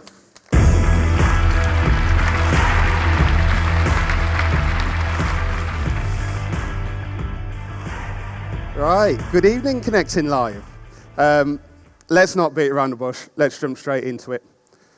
The world as we knew it, when it comes to high streets and retail, is dead, it's gone. It's time for us to move on, it's time for us to understand what comes next. I think that what we are experiencing at the moment is an industrial revolution. Not akin to industrial revolution, not like an industrial revolution. This is an industrial revolution. And it is largely led by new technology, both digital and artificial intelligence automation. And our high streets are at the front line of this change. As hubs for commerce and community, they are on the front line. And I'm seeing this change every day. And boy, is it challenging. So hands up for all of you out there who know who this is. One or two, okay, a few people. And I noticed that mainly those that have put their hands up are relatively young people. And that does not surprise me at all. This is James Charles. James Charles is a DIY makeup artist who has his own YouTube channel. He is a social media influencer. A year and a half ago, I would have said, social media influencer, not a real job. Son, James, get yourself a real job, get yourself a real profession. Social media influencer, as if. James Charles has about 14 million YouTube subscribers. He calls his community his sisters. He actually announced that he was going to be coming to Birmingham City Centre in January this year to open up a makeup store. Only be there for about 20 minutes, open up the store, and then he's gone again, off around the world travelling. I think Birmingham Bullring sold about 200 tickets to kids. That's how many people they're expecting to come in. They thought that would be ample. 8,000 kids turned up to watch him. He was only there for 20 minutes. He brought the whole of Birmingham City Centre to an absolute standstill because of congestion. The roads were clogged. I've spoken to the general manager of Birmingham Bullring. They actually monitor their CO2 levels. There is a spike right at the very moment James Charles appears and all the kids start screaming. It's crazy. I have no idea what this is. But clearly, the world of retail has changed. The only reason why I knew about this story is because James O'Brien on LBC heard about this, and he was talking about James Charles. It was like, who on earth is James Charles? What's going on in Birmingham? Someone explained to me. James Charles was actually in a taxi on his way back to the airport, listening to LBC, and so called him himself. Gave us all the information. At 19 years old, James Charles is a millionaire with a global fan base, because of his social media influencer. Social media influencer is a proper profession, and I've obviously chosen the wrong career. So James, I apologize. I got it wrong, you got it right. It's amazing how many events I go to, and I talk about this global superstar, and literally nobody will put their hands up, nobody knows who he is. The world has changed in terms of influencers, in terms of those people who shape the way we shop, the way we use town centres, the way we use high streets. Hands up. Who knows who this is? Even less hands going up, okay, even less hands going up. So this is Ryan. Ryan does toy reviews on YouTube. I sort of know of Ryan because I've seen my own kids watching YouTube. My eldest daughter loves Thomas the Tank Engine, will watch Ryan play with Thomas the Tank Engine rather than playing with her own Thomas the Tank Engine toys or watching Thomas the Tank Engine on TV. What on earth is that about? It's crazy. Ryan's toy reviews, over 30 billion views on YouTube. He is 7 years old, over 30 billion views. In a world where there is not enough space for Toys R Us, here is your new influencer. Here is your new gateway to the world of toys. The world has changed when it comes to retail and high street. And frankly, most of us do not have the foggiest idea of what that change means or what comes next or what is happening. And it's not even just about your traditional high street as well. There are all sorts of things changing, which when you step back and look at them and look at the broader picture, you absolutely understand that we are going through a revolution. It might not be long until this is consigned to the past. We are already at a point in history where less than 50% of the transactions that take place on the high street now actually use physical cash. And it is declining quickly. We have moved to debit cards, credit cards, And we also know that things like cryptocurrency and Bitcoin, if they are ever accepted amongst the younger generation, if they're ever trusted as a means of trade, will even take over debit cards and credit cards. This is a complete change. This is a huge transformation we're seeing. In terms of transportation, Nesta are now advising the towns and cities we work with that our members need to put in place urban airspace management plans. It's not enough for our members to be managing what happens at ground level. We need to know what's happening in the skies as well. Whether it's transportation, trade, consumer behavior when it comes to retail, it is all in flux. Even wayfinding. Google Maps has changed the game. One of the first things people do when they come into a high street which is completely unfamiliar to them, get out the smartphone and see where it is that's good to visit. And we are still behind the curve in terms of making sure our businesses are well represented on Google Maps. Oops, sorry. So just to finish off, I think it's clear to us that the world has changed. It's also clear that we just simply do not know how it has changed or what comes next. Data is now critical to absolutely everything we do. We need connected infrastructure. We need to know what is happening. We need partners like Connexin to make sure our town centres work well for the future. We've got a lot of catching up to do. Thank you very much, everyone. Thanks, OJ. You've made me feel very, very old.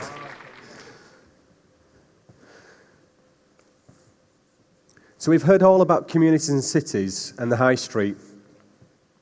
And now we see that Amy and Hull City Council and others are on their journey of transformation and embracing the power of data. I think it's worth hearing from somebody who's been there, seen it, and done it. I'd like to introduce to stage, all the way from Germany, the head of Smart Cities at Cisco EMER, Marcus Wissmann. Thank you. Am I so overdressed, or did you tell me this is a wedding? No, joke. Thanks for having me. It was a great journey to come to Hull. First time for me being in Hull. I'm leading the Smart Cities practice in Cisco for about 13 years now, almost 13 years. So in fact, my first presentation on Smart Cities was in South Africa, if I remember correct. In cities, we have a massive opportunity when it comes to the Internet of Things or the Internet of Everything. We call it this way. So power of data, we heard about it a lot. We believe as well that the data is the new oil, and especially when it comes to the assets in the cities. When we talk about streetlights, how many streetlights do we have globally? 4 billion. We have hundreds, millions of parking spots. We need to measure air quality more and more, as we have heard already a few times today. There is a lot of sensors required to basically produce the data to understand what's going on in my city. Water quality, air quality, parking, lighting. So there is car-to-car communication, whatever. There is plenty of things which can be connected in cities and creating data and then basically take the right use of the data. And this is where we in Cisco supporting cities, giving them guidance on how they actually start this journey. And I do have a few slides. I'm going to present 3 different cities today. One from Czech Republic, the city of Prague. The other one is in Germany, located, city of Dortmund. And then I have one from the US, Las Vegas. I think most of the cities are known to all of you, maybe except for Dortmund. But long story short, on the journey itself. So first of all, it is a journey. Smart cities overall, it's a journey. It has no final destination. It's like a lifestyle.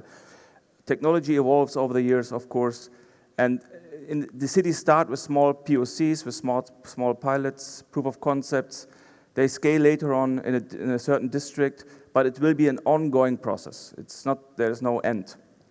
And a second important element to know is that this is about the citizen and not about the technology. So we see technology as an enabler and not really as the ultimate solution. There's plenty of cities, they have smart ideas, and this has nothing got to do with technology at all.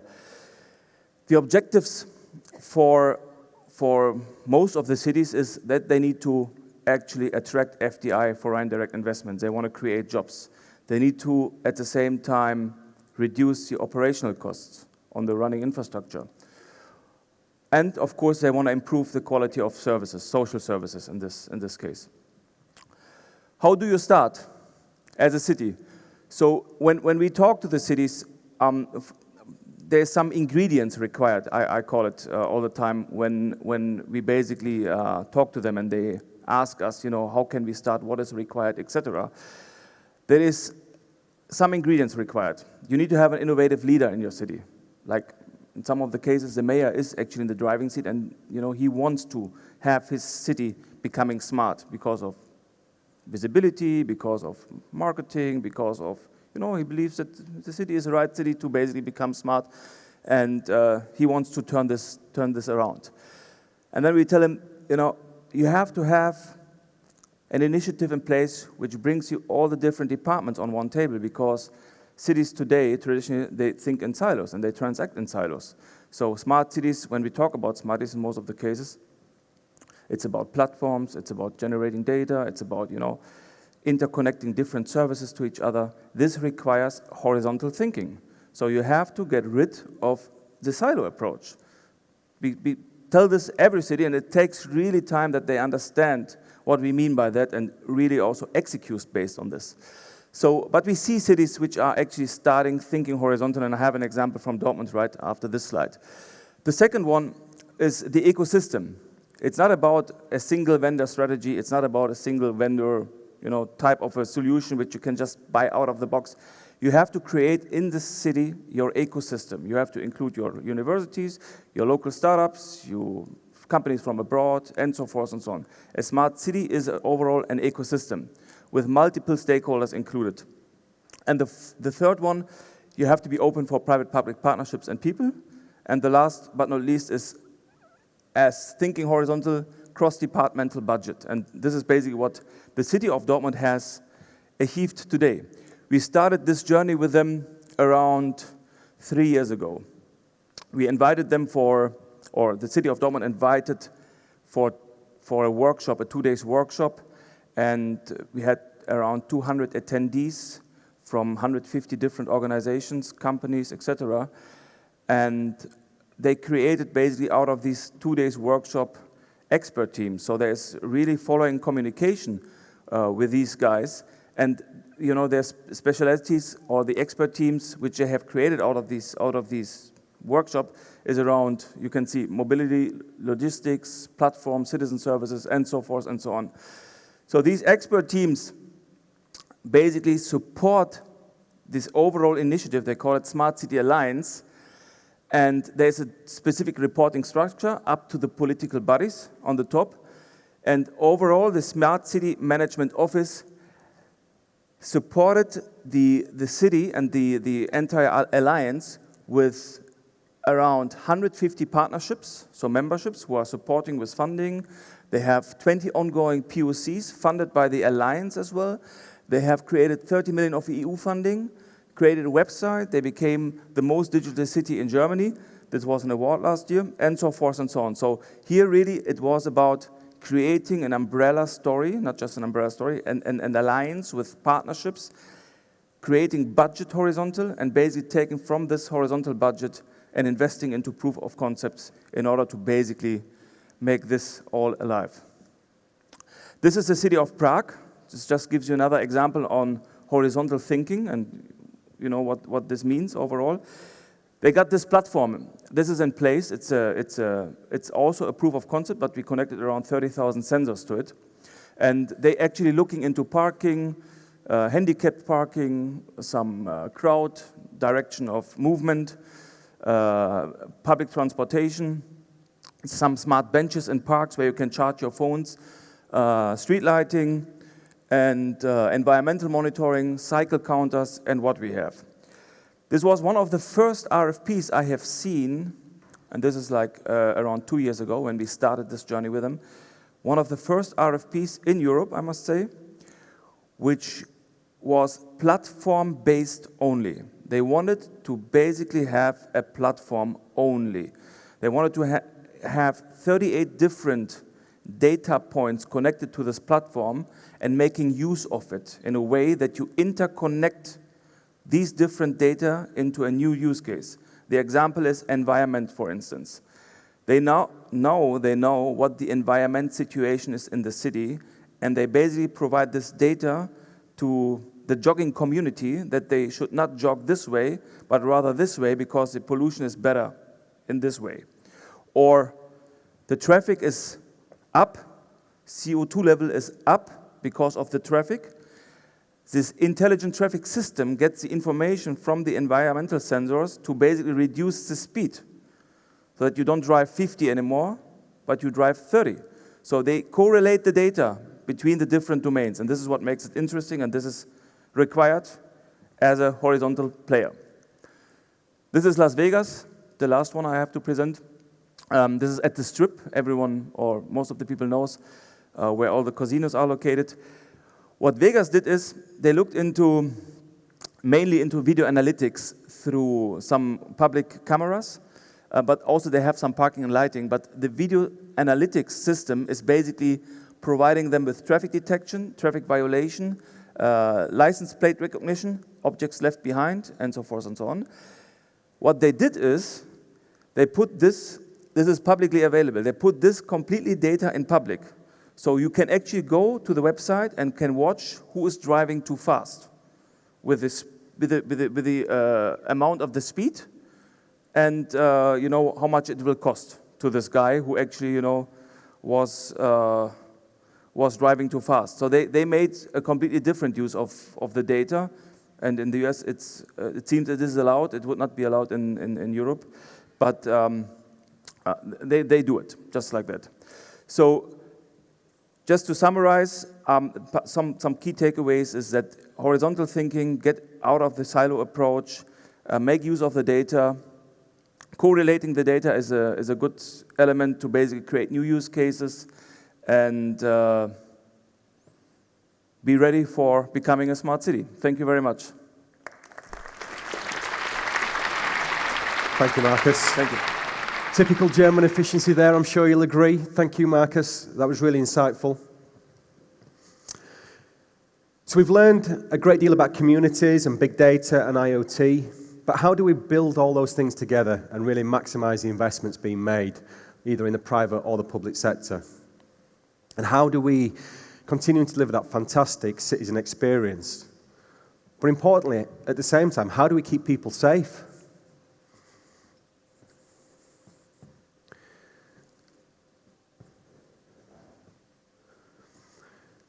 The next chap I'd like to bring onto stage is doing exactly that. And when he's not serving as a reserve in the US Army, he's leading the movement towards creating smarter places like New York City.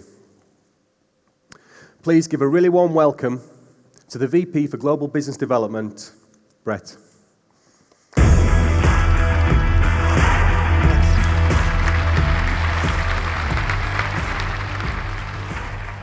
Well, good evening, everybody.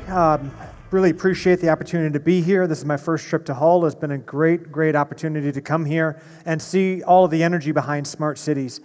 We've spent some time talking about smart cities, and we've been talking about the different sensors.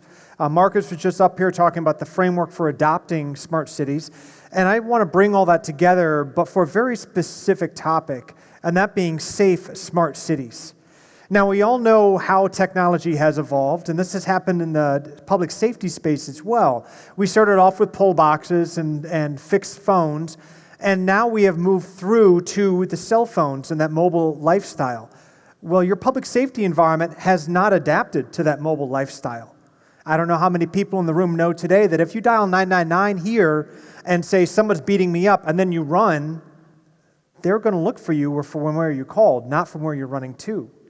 And that is just the beginning of that conversation, because when we start identifying all of the sensors, we're suddenly start saying, well, if we're doing an IoT, do we need someone to dial 999 before we dispatch? And this is the conversation that IoT actually starts talking, smart cities starts having with the public safety element to say, how do we leverage all of that investment to actually drive a better, safer community?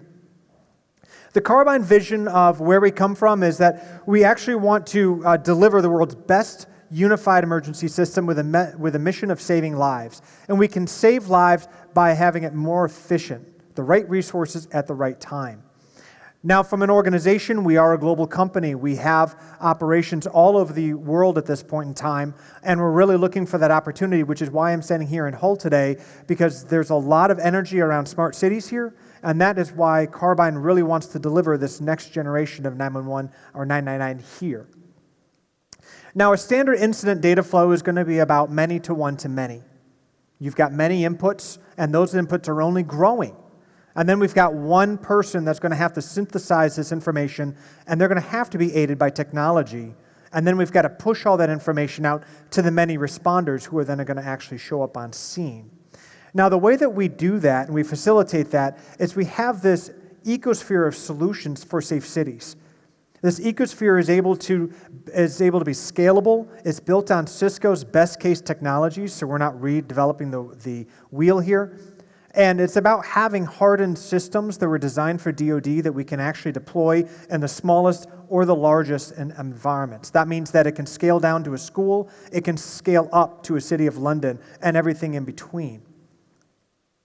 Now, the important thing and where this really all begins is how do we actually start receiving this information in?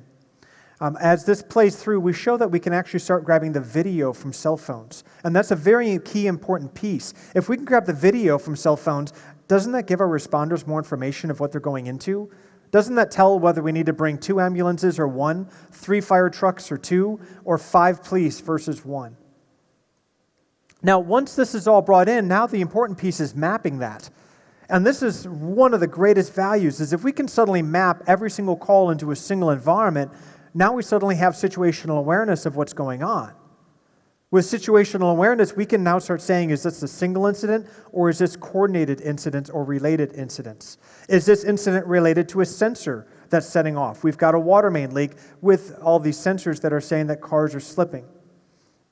Now, with all this information that's coming in, this can now be shared with this dashboard to multiple different sensors or multiple different agencies. And so this can be in the Met Police and the NHS. It can be in the City Council, and we can bring in the cameras and social media to really feed into this information stack. Now, another piece of this is making sure that the person receiving these calls is synthesizing the data at the local level. And in that, we're able to provide a lot of information, not to mention the video, the speech-to-text, keyword highlights, so that they can start focusing on what the individual needs and not that information coming in. This is going slow. I'm just going to skip past this because you're just going to see the same video again. Now, it's important to have a flexible solution that's not just something that replaces, but something that overlays existing infrastructure. Because if you're coming into an entire community and you need to feed this mapping solution, then you want to bring in a variable answering solution. And that's where we have these solutions that don't replace the call flow, but they do add the data layer. And it's important to have that flexibility so that we can see exactly what's going on, regardless of the underlying telephony technology that's there. So this information now provides us with the ability to look at trends and look at patterns. And we have the ability to take all that information and look at historical history to say what patterns we have. Now, what's really fascinating is you take this overlaid with the City OS system that Connexin is bringing and look at air quality as it relates to 111 calls. Or you look at the changes to air quality that develops from a recent fire. And those types of patterns really help you understand from the data, the power of the data, what is actually going on and what can we do to mitigate that risk. Now, there's some interesting use cases that come from this. There's interesting use cases such as at schools, you can do proactive following of people so that you can get escorts to cars. With video being shared, we can actually plug into smart lighting systems, so we can change that. And we can actually reach into the parking meters and during fires to make sure that they're not saying, hey, there's parking available around this fire where all the cars have been removed. We also have opportunities working in transit management so that within transportation, you can understand that the road conditions are now dangerous for the cars versus the cars telling you, I just went off the road. And this is going to become even more important as we suddenly have our first autonomous car accident where there's not even an individual involved, yet there's impact to the environment. So we are really excited about working with this, in this environment. We are really looking forward to what opportunities we have with the city councils in this environment, working with our partner Connexin, and taking that City OS and building it for public safety. Thank you very much. Thank you, Brett. I have to say, I've spent the last few weeks with Brett looking at this technology, and it's not often that you see tech where you stop and have to take a second look, but truly their solution is absolutely groundbreaking. I'd like to thank all the speakers from the water sections and the communities, and now I'd like to focus on the next generation, because if we don't put the provision in place for the next generation, we're going to lose a whole section of society from innovating and changing the way that we do things, and hopefully a section of society that'll be able to care for me in my later life. It's a tragedy that as the world outside our schools and universities changes faster and faster, the majority of kids will not be set up to succeed in the future that is coming. We're entering a world where there is not a lot of value in just sitting there and doing what you're told. Increasingly, a computer could do that kind of stuff. We need a new model of education driven by data. One where everywhere is a classroom. One that will prepare us for the future. A model suited to the 21st century. This is going to happen. We're just trying to make it happen sooner.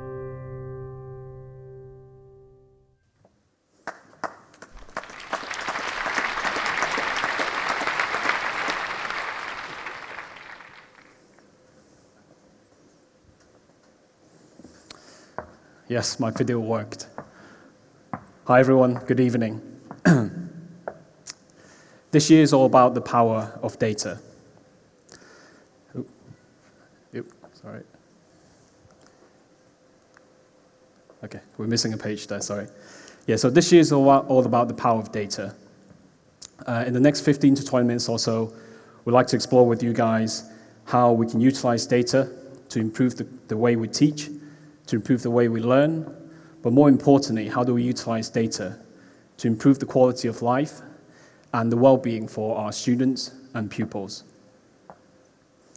We'll look at how universities and schools are utilizing data to disrupt the traditional methods of education, teaching, and learning by understanding learning needs and providing a more individualized experience. Now, Malcolm X once said, "Education is the passport to the future, for tomorrow belongs to those who prepare for it today." These are really powerful words that I can personally relate to. When I was 10 years old, my parents sent me here to study with the hopes of me getting the best education possible so that I'm ready for the future and what lies ahead. Now, I'm not sure how my parents could send me away, send such a beautiful kid away, very cute as you can see. But if it wasn't for her brave decision, I wouldn't be where I am today, and I certainly wouldn't be standing here in front of you guys now.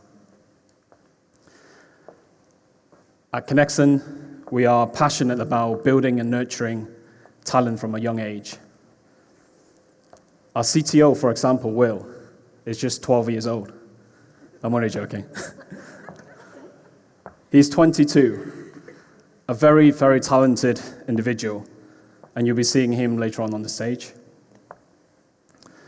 So without further ado, I'd like to welcome on stage our first speaker.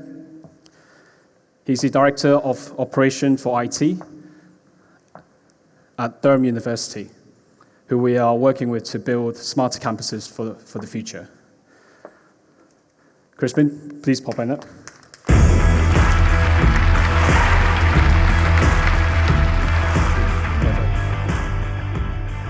Good evening, Connection.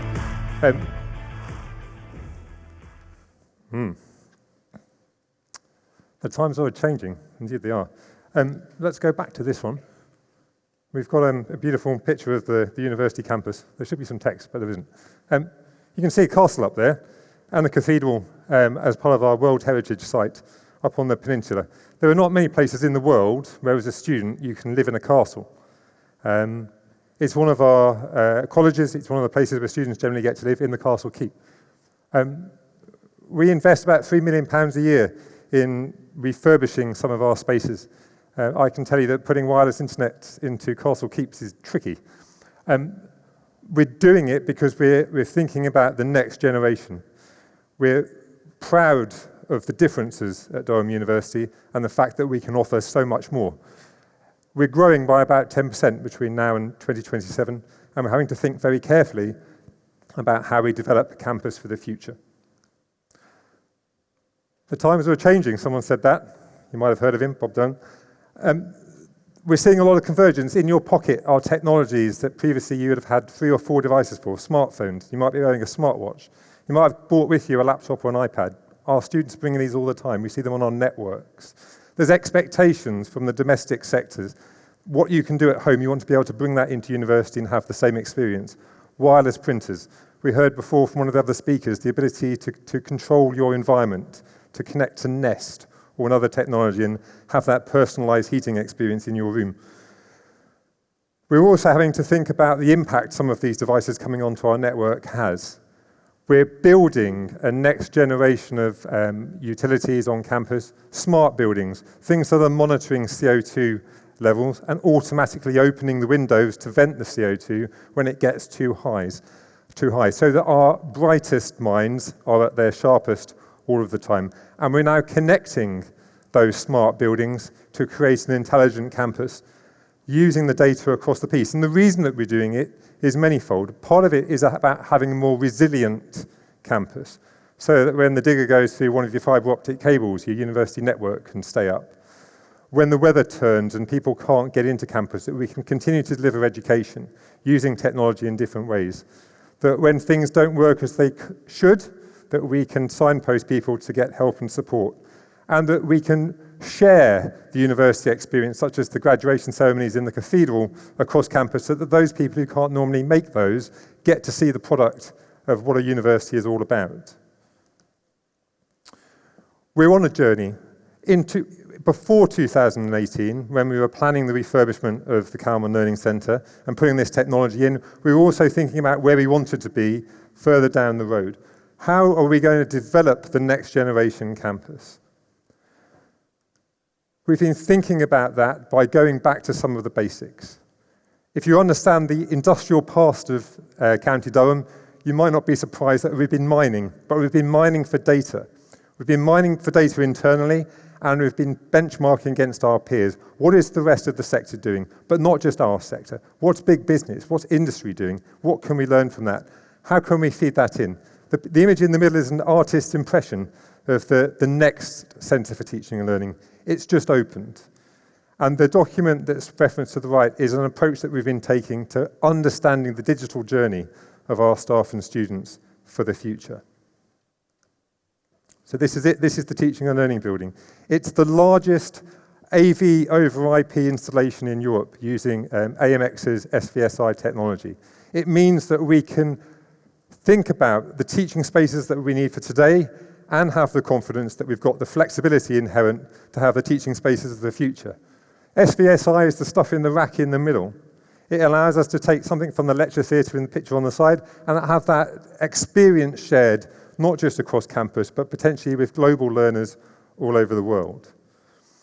It gives us the flexibility. When we look at this floor plan in the middle of the building and we think about the very traditional seminar room spaces that we might put in, it gives us the flexibility to make those much more active learning spaces in future, not at great expense. When I asked my team lead to send me a photograph of this space, he sent me a picture of a network cable, because in his mind, convergence has meant that rather than a multitude of different cabling technologies, it's just one, and we can control what we send down that cable and the experience that people have. The teaching spaces has been the focus of this presentation because they are the front face of our institutions. They are where we educate the future of our nations. They are the exposure point for the quality of our IT installations and the value that they can bring to education. be it through excellent audio fidelity, clear, crisp displays, or the flexibility that facilitates new ways of teaching, new pedagogies to be used.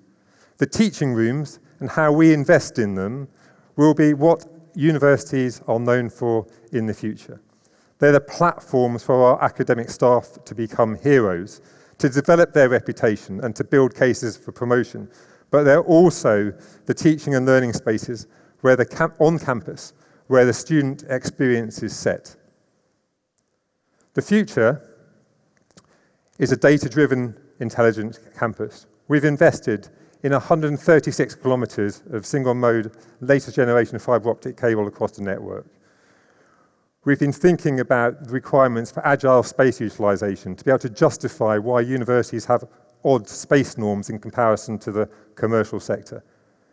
We're using data to shape the design of the next generation of buildings. We're going to use technologies. We're using wireless analytics to understand how spaces are being used across campus. We're making sure that in the future, the spaces that we use are not just connected, but that we can transit information across them securely. Through the power of data, we can make sure that not just a campus is better understood, but also that it's better supported. Thank you. Thank you, Tristan. Okay. Our next speaker is a technology wizard. He's the education lead for Europe, Middle East, Africa, and Russia for the tech giant Cisco. Ben has, Ben, please come on to the stage. Sorry.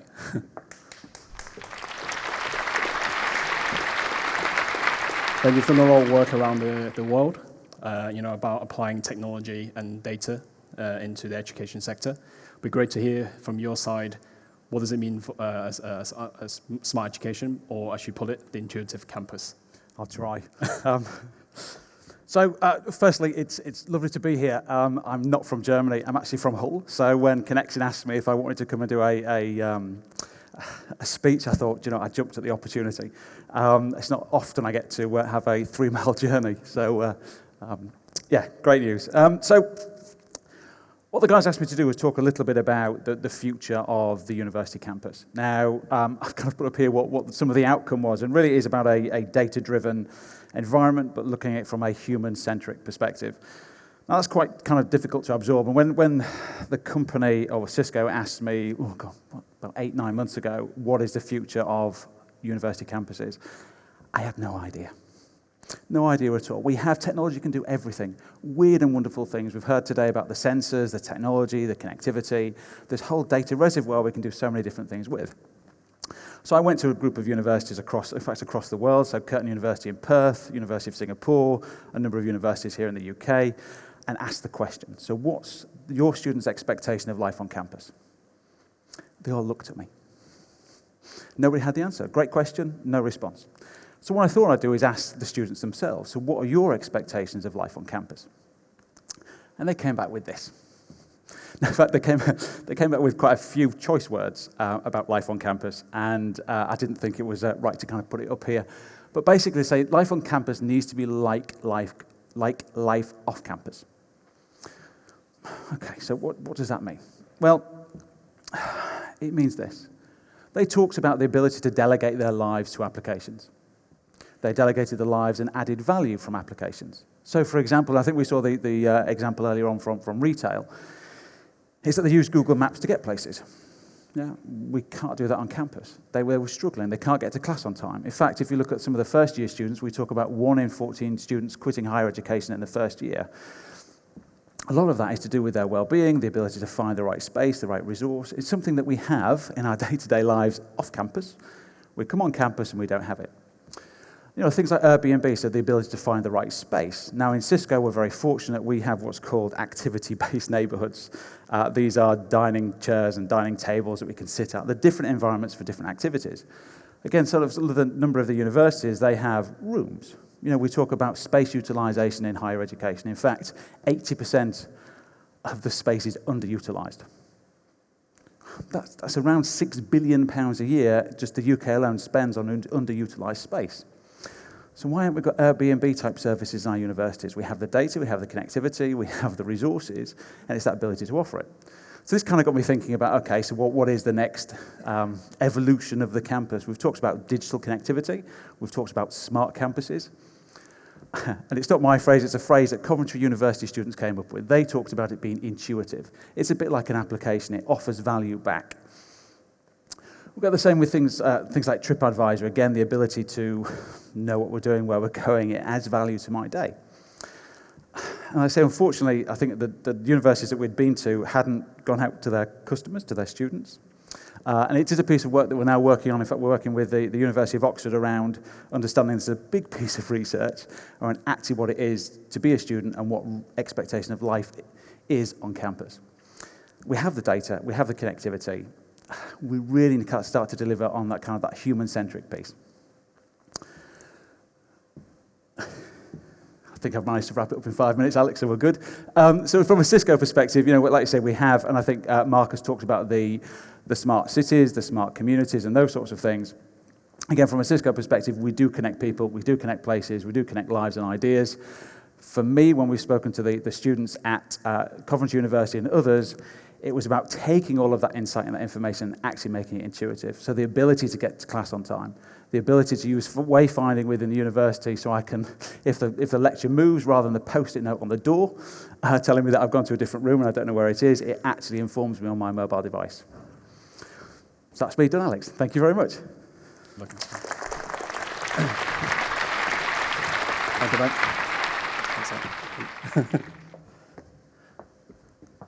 Okay, moving on to our final speaker. Last but certainly not least. He's the deputy head of my old school, Hull Collegiate School.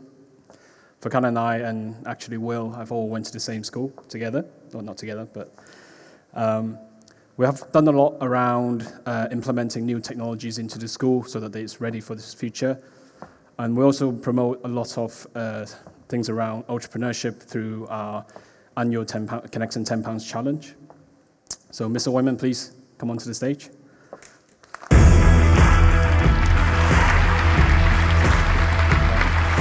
So Mr. Wyman, thank you for coming. Thank you. I don't think I'll ever be able to call you by your first name. This feels so rude. But it would be great to hear from your perspective what the school is doing to prepare for the next generation of students from your side. Thank you. Thanks for having me. Talking this late in the day, it's a bit like period 6 with year 9, but not quite in this arena. Just to give you some perspective of from an educational point of view. You know those things when you have to put your date of birth in an online form. I'm now on 3 scrolls. 3 scrolls. When did that happen? Being 41 and part of Generation Y, just about, it's taken 3 scrolls, whereas the children that we're supporting at Hull Collegiate School, they don't have to scroll. Those that are Generation Z, born just, here we go, get this working. We'll get there. Born just after 1996, and some of them, like Will and his peers, who we'll hear from later on, they are just starting to graduate now, about 22, some of them. But the children in our school, what we're finding is, because of the data that they're capturing on a daily basis about the fires in the Amazon, about the plastics in the ocean, about melting ice caps, which is really resonates with our children, because living in Hull, there's a good chance that they'll be affected by rising sea levels before they even reach their middle age. And we're finding that they have real, genuine concerns for the environment. They have real concerns about equality, about excess, about injustice, and they're really ready to express themselves as well.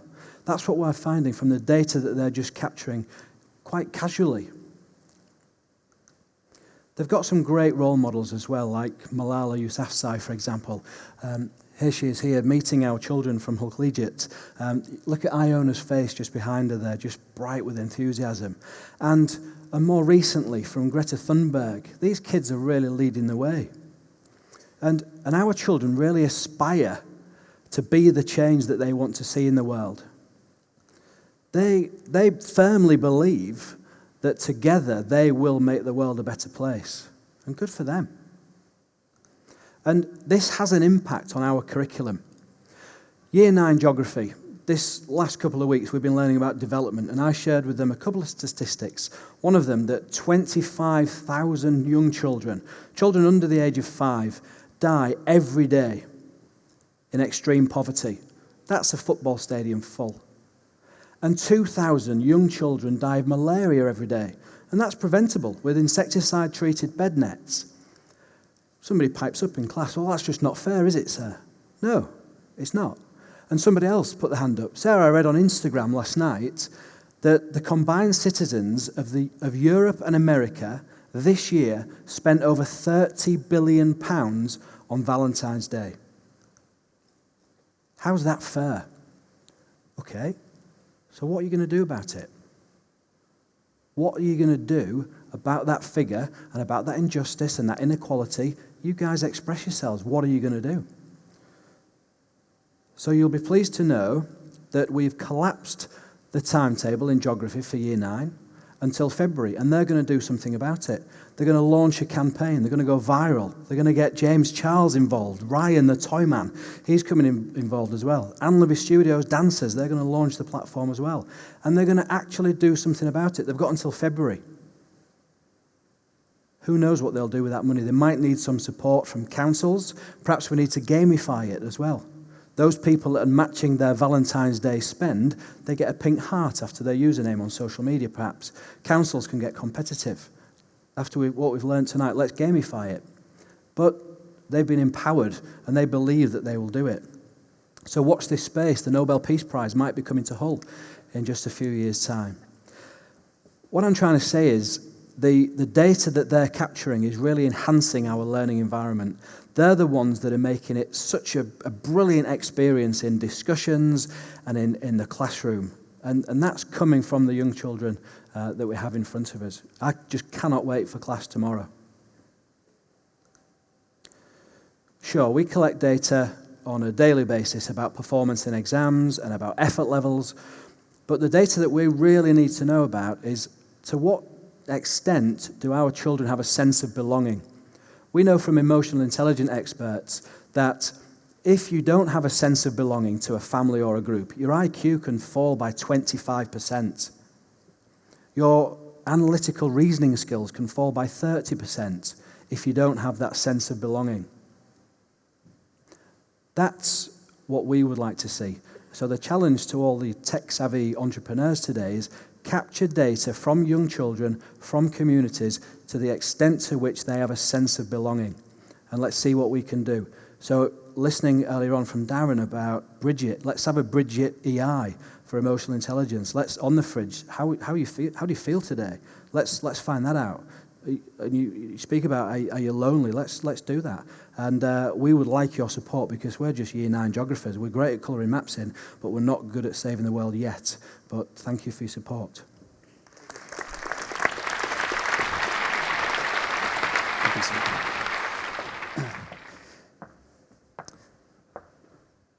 Okay, so now thank you everyone for your attention.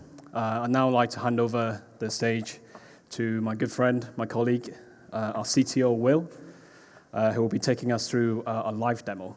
I hope you guys are ready for a maths lesson.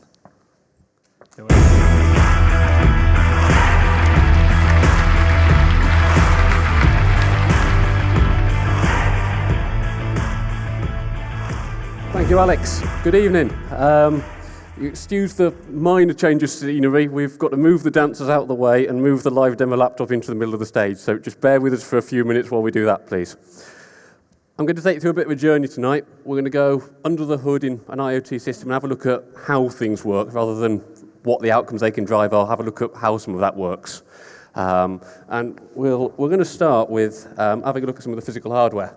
So that's not physical hardware, that's my phone. We'll try that one. This is a LoRaWAN sensor. Now, it's a nice little bit of kit. It's got a battery life of up to sort of 5 years or so. and it communicates using the LoRaWAN network protocol, which is a long-range, wide-area, low-power protocol. And that's what gives it the amazing battery life. Now, the battery life is pretty good, but given all the problems we have had today, it has been absolutely typical that when I went to check my demo about half an hour ago, the batteries in this were flat, so I've actually had to go to Tesco to get some more batteries and come back. Nevertheless, it is now working. So this particular sensor is measuring right now live a few different things. We're measuring humidity. We're having a look at presence. So we've got a little IR sensor in the front of here, a bit like what you've got in your garage. So we're seeing if we've got somebody stood in front of it, how long it's been since they were stood there. We are measuring luminosity or brightness, and we're also measuring the temperature of the room. Now, just bear with me a moment whilst I log into this laptop. This sensor is set to send us a reading every 3 minutes, and it's going to work via our LoRaWAN network. So our architecture looks something like this. We have got sensors. They are transmitting data through the LoRaWAN network, and that is coming up to our command and control and visualization platform, CityOS. So what we can actually do is we can intercept some of this data as it's being transited through the network. So let's just have a look at the data this sensor's sending right now. And if anybody's ever told you before that computers work in ones and zeros, we are missing a cable down here. We got an Ethernet cable, please, chaps. Down here somewhere. Thank you.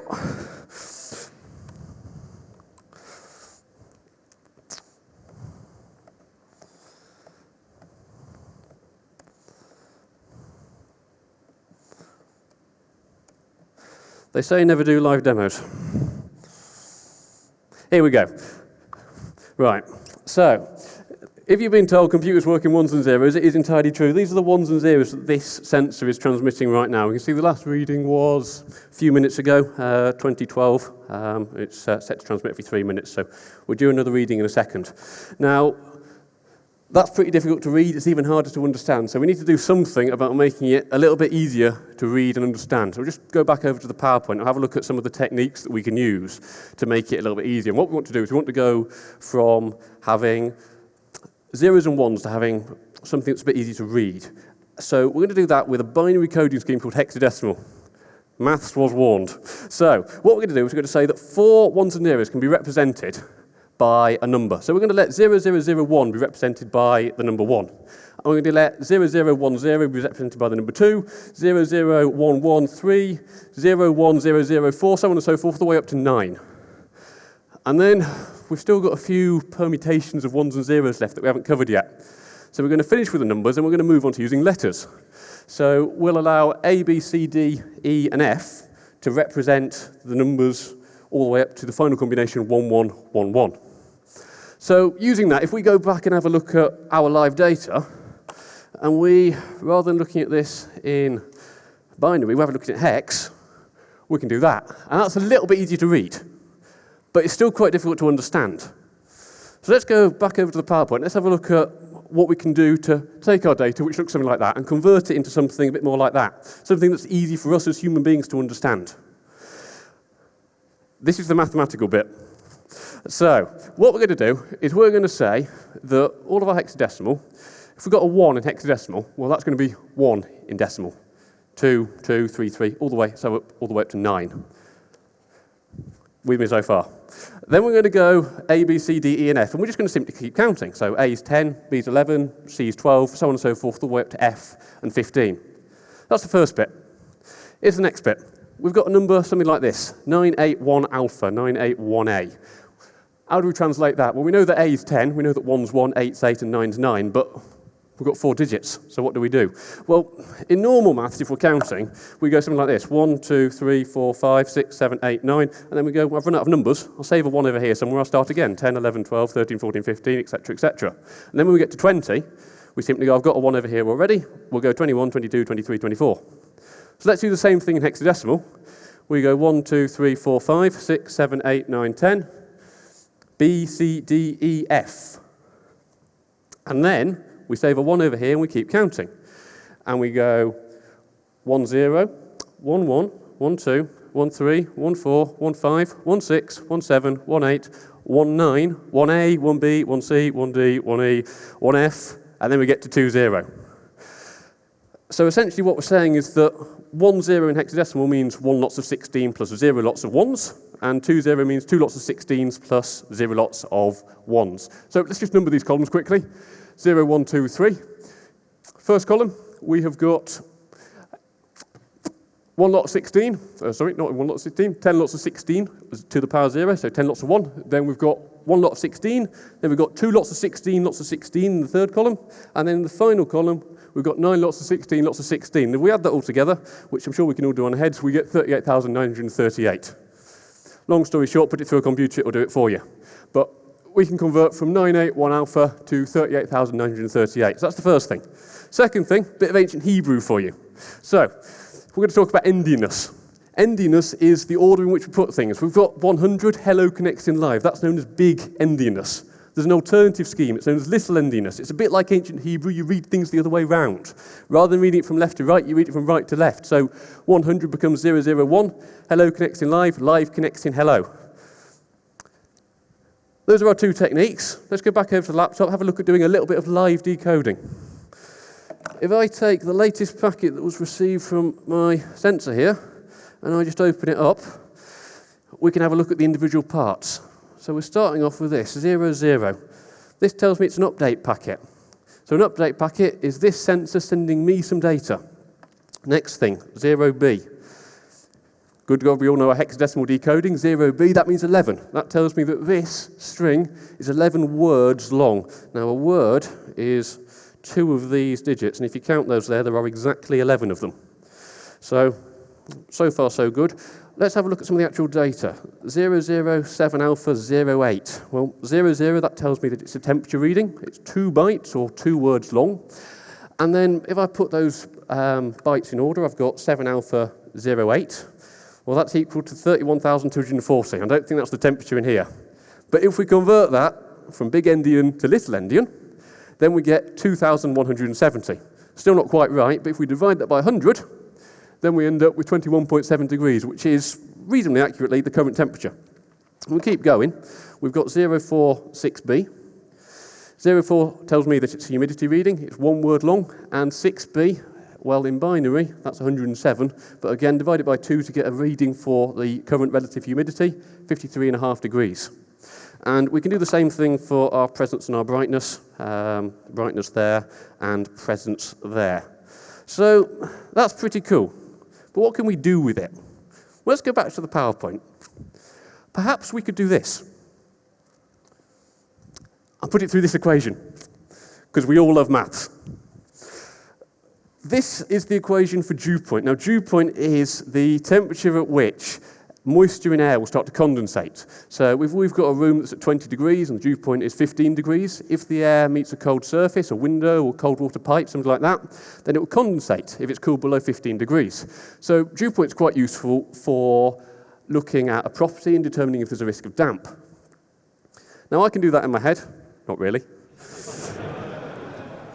The computer can do it instantly. So let's have a look. If we go back to the demo, let's just have a look at what is the current live dew point of the bonus arena. That's my car. The sensor's been in my car overnight, so let me just refresh it. There we go. That's the current live dew point of the bonus arena, 12.12 degrees. And the temperature, 21.7. I think we can fairly safely say there's no risk of damp. So that's cool, but that's just the dew point of the bonus arena. Let's just go back to the PowerPoint for a second. What can we do if we want to scale that up?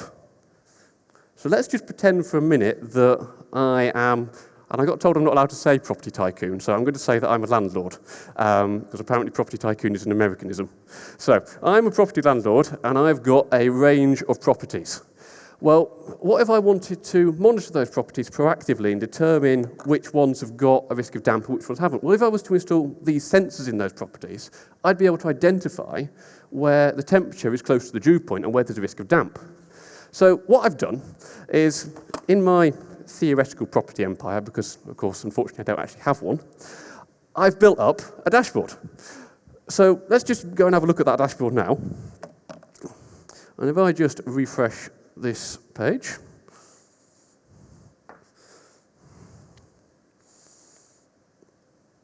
I don't know who supplies the internet connectivity to the bonus arena, but it should definitely be us and not whoever's currently supplying it.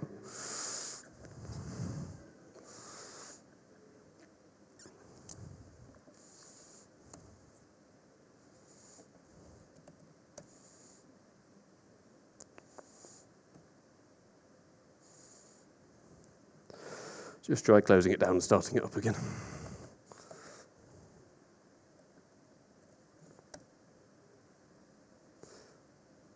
Loading, that looks promising. There we go, got a login screen, right.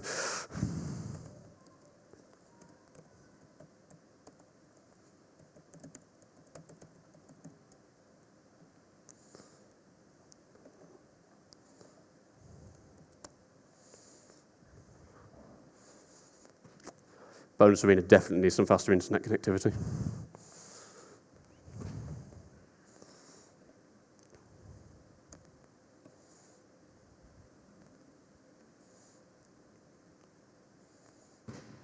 Right, whilst that's loading, if I have in my theoretical property empire a list of properties and I am able to put these sensors in each of them, then I can proactively identify which of those properties have a potential risk of damp.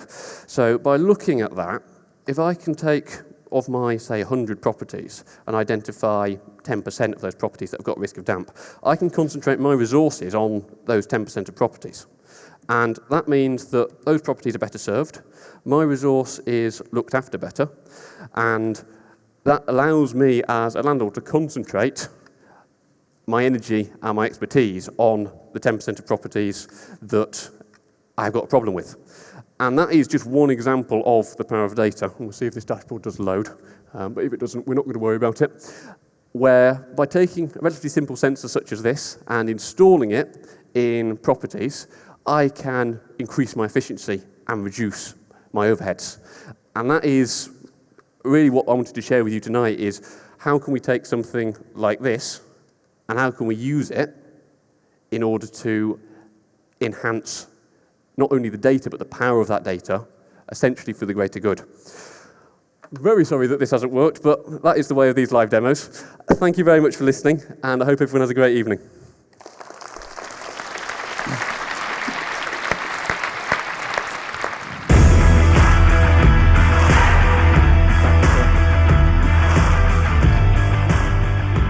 So, lots of audiovisual problems. Apologies for that, guys. I don't know if you guys noticed, but I definitely noticed Will forgot to carry a 1 in that equation. So next time, Will, just remember you have to carry the 1. Yep. So to close, it's an absolute honor to introduce this man. I've known William for quite a while. He has tons of industry experience. He's been in organizations such as IBM, Orange, Verizon, Macquarie Telecom. He's part of government. He's been working in departments such as DCMS as a chief exec of BD UK, and most recently as a chief exec of the Geospatial Commission. He's a member of the Cabinet Office, advises them, good friend of ours, and the chairman of Connexin, William Priest. Do I need, thank you very much. Good evening, ladies and gentlemen, and children, and thanks for sticking with us. We are a tad late, so I'm not going to do the 34 slides. I'm going to do about 3 slides and leave you with a couple of messages. I'm supposed to do 2 things. One is closing remarks. I mean, it's kind of follow that. I mean, Will just baffled me with maths and science completely, but really interesting. So I will make some closing remarks and also give you a perspective on what central government is doing. And I'm going to do that without mentioning the B word. Okay? I will mention what we have been doing in central government. I will mention what we've been spending money on. And we are driving data and digitization, I think, quite radically and quite dramatically. But when you've heard what I've had to say, you can let me know. I've not checked the news for the last 43 minutes, so I don't know what government announcements have been made. So my first slide. My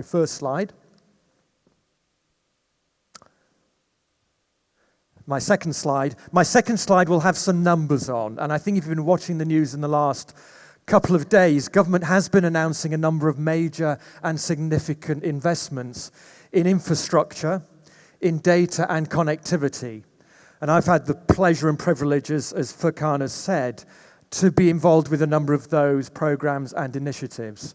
I know I take no credit for a lot of what we have achieved, but we have been investing quite a lot of money, and there's a lot more to come.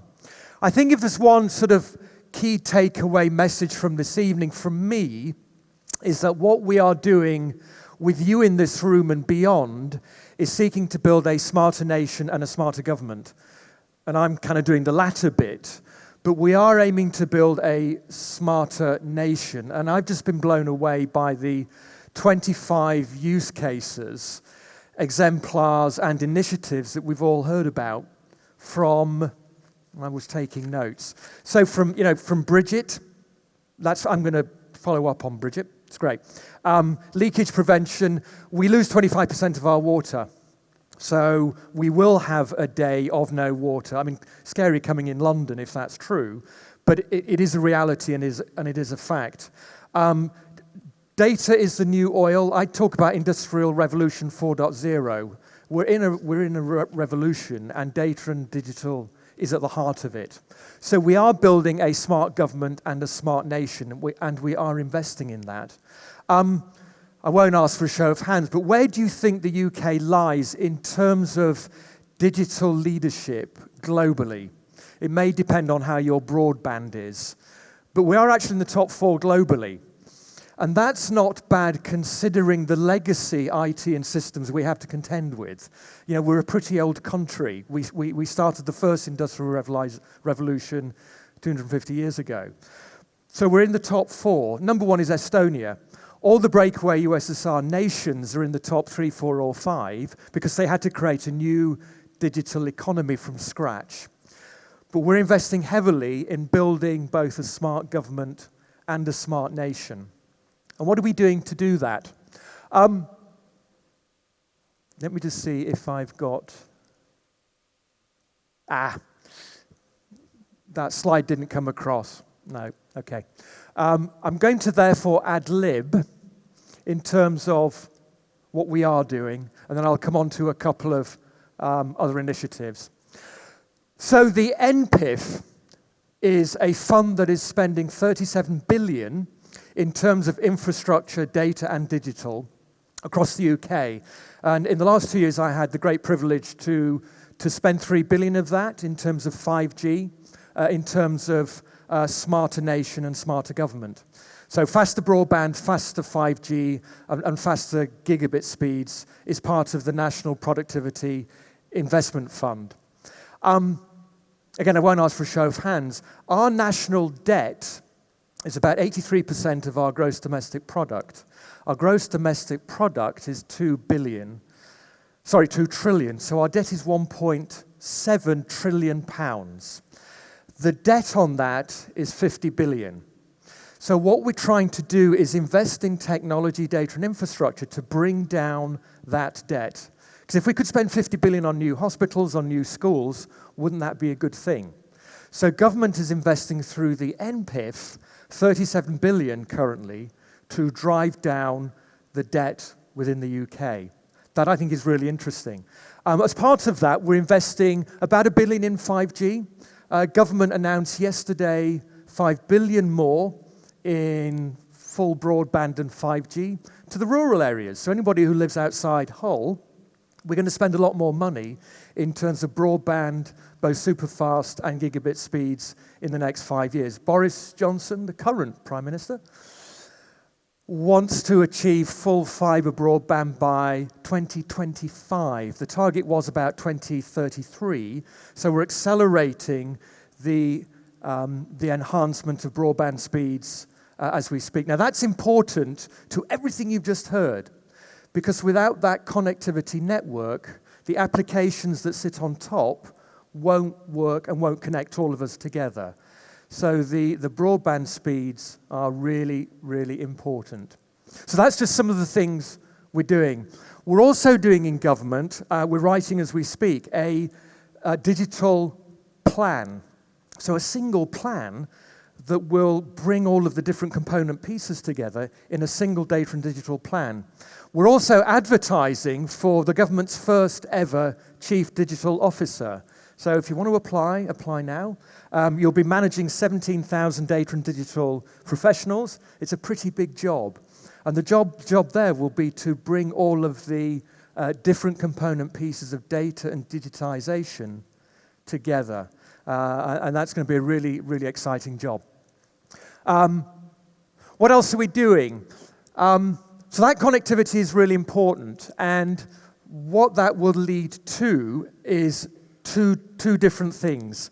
The smarter nation will be powered by a smarter government. I don't know how many different government departments you all have to interact with, probably 4, 5, 6.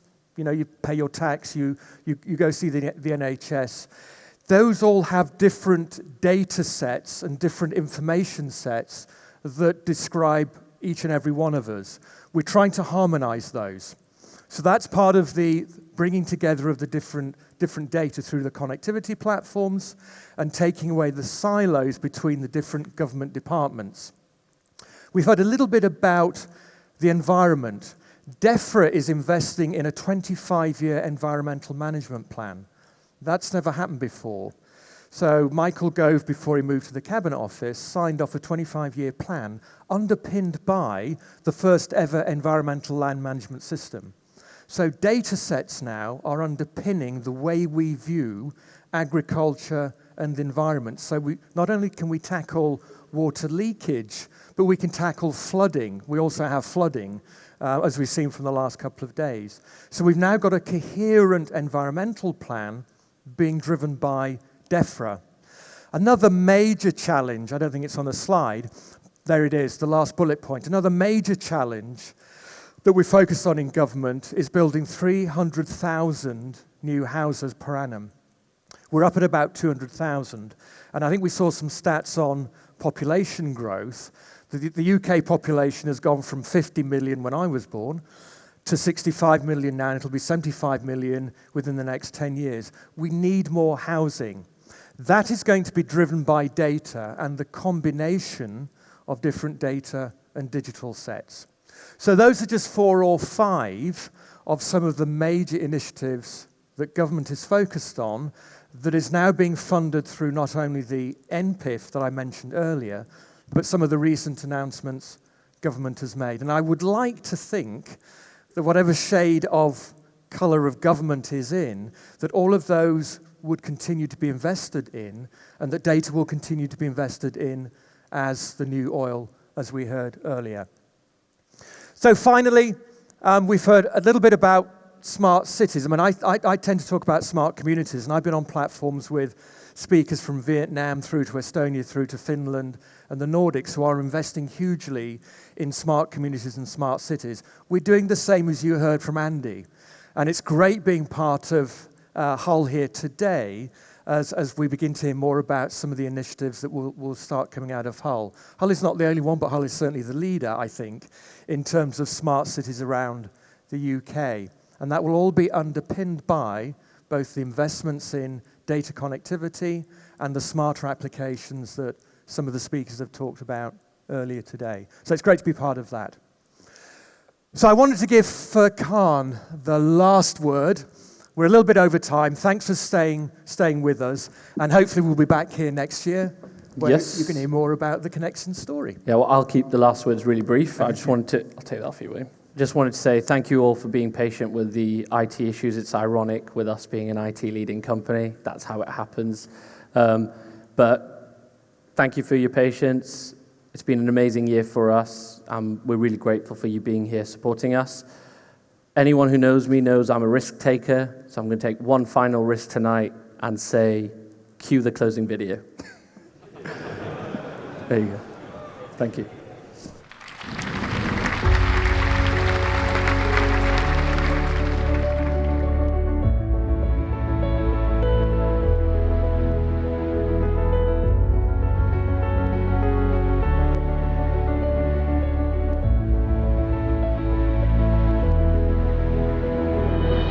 Data. It helps new ideas see the light of day.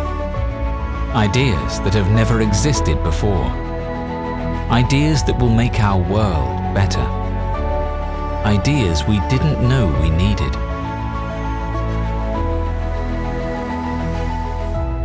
Until now. You can use data to make visible what was once invisible. To create solutions never imagined. To deliver insights that take us to new heights. And turn entire industries upside down. The patterns you uncover in your data can open up pathways to new possibilities. Because when you unleash the power of data, you can change everything. Those who drive disruption use data to fuel their innovation. This is why Connexin is transforming to help you use data to disrupt intelligently. You are the disruptors, and we are your champions. Together, we can connect the dots. Together, we can do the unimaginable.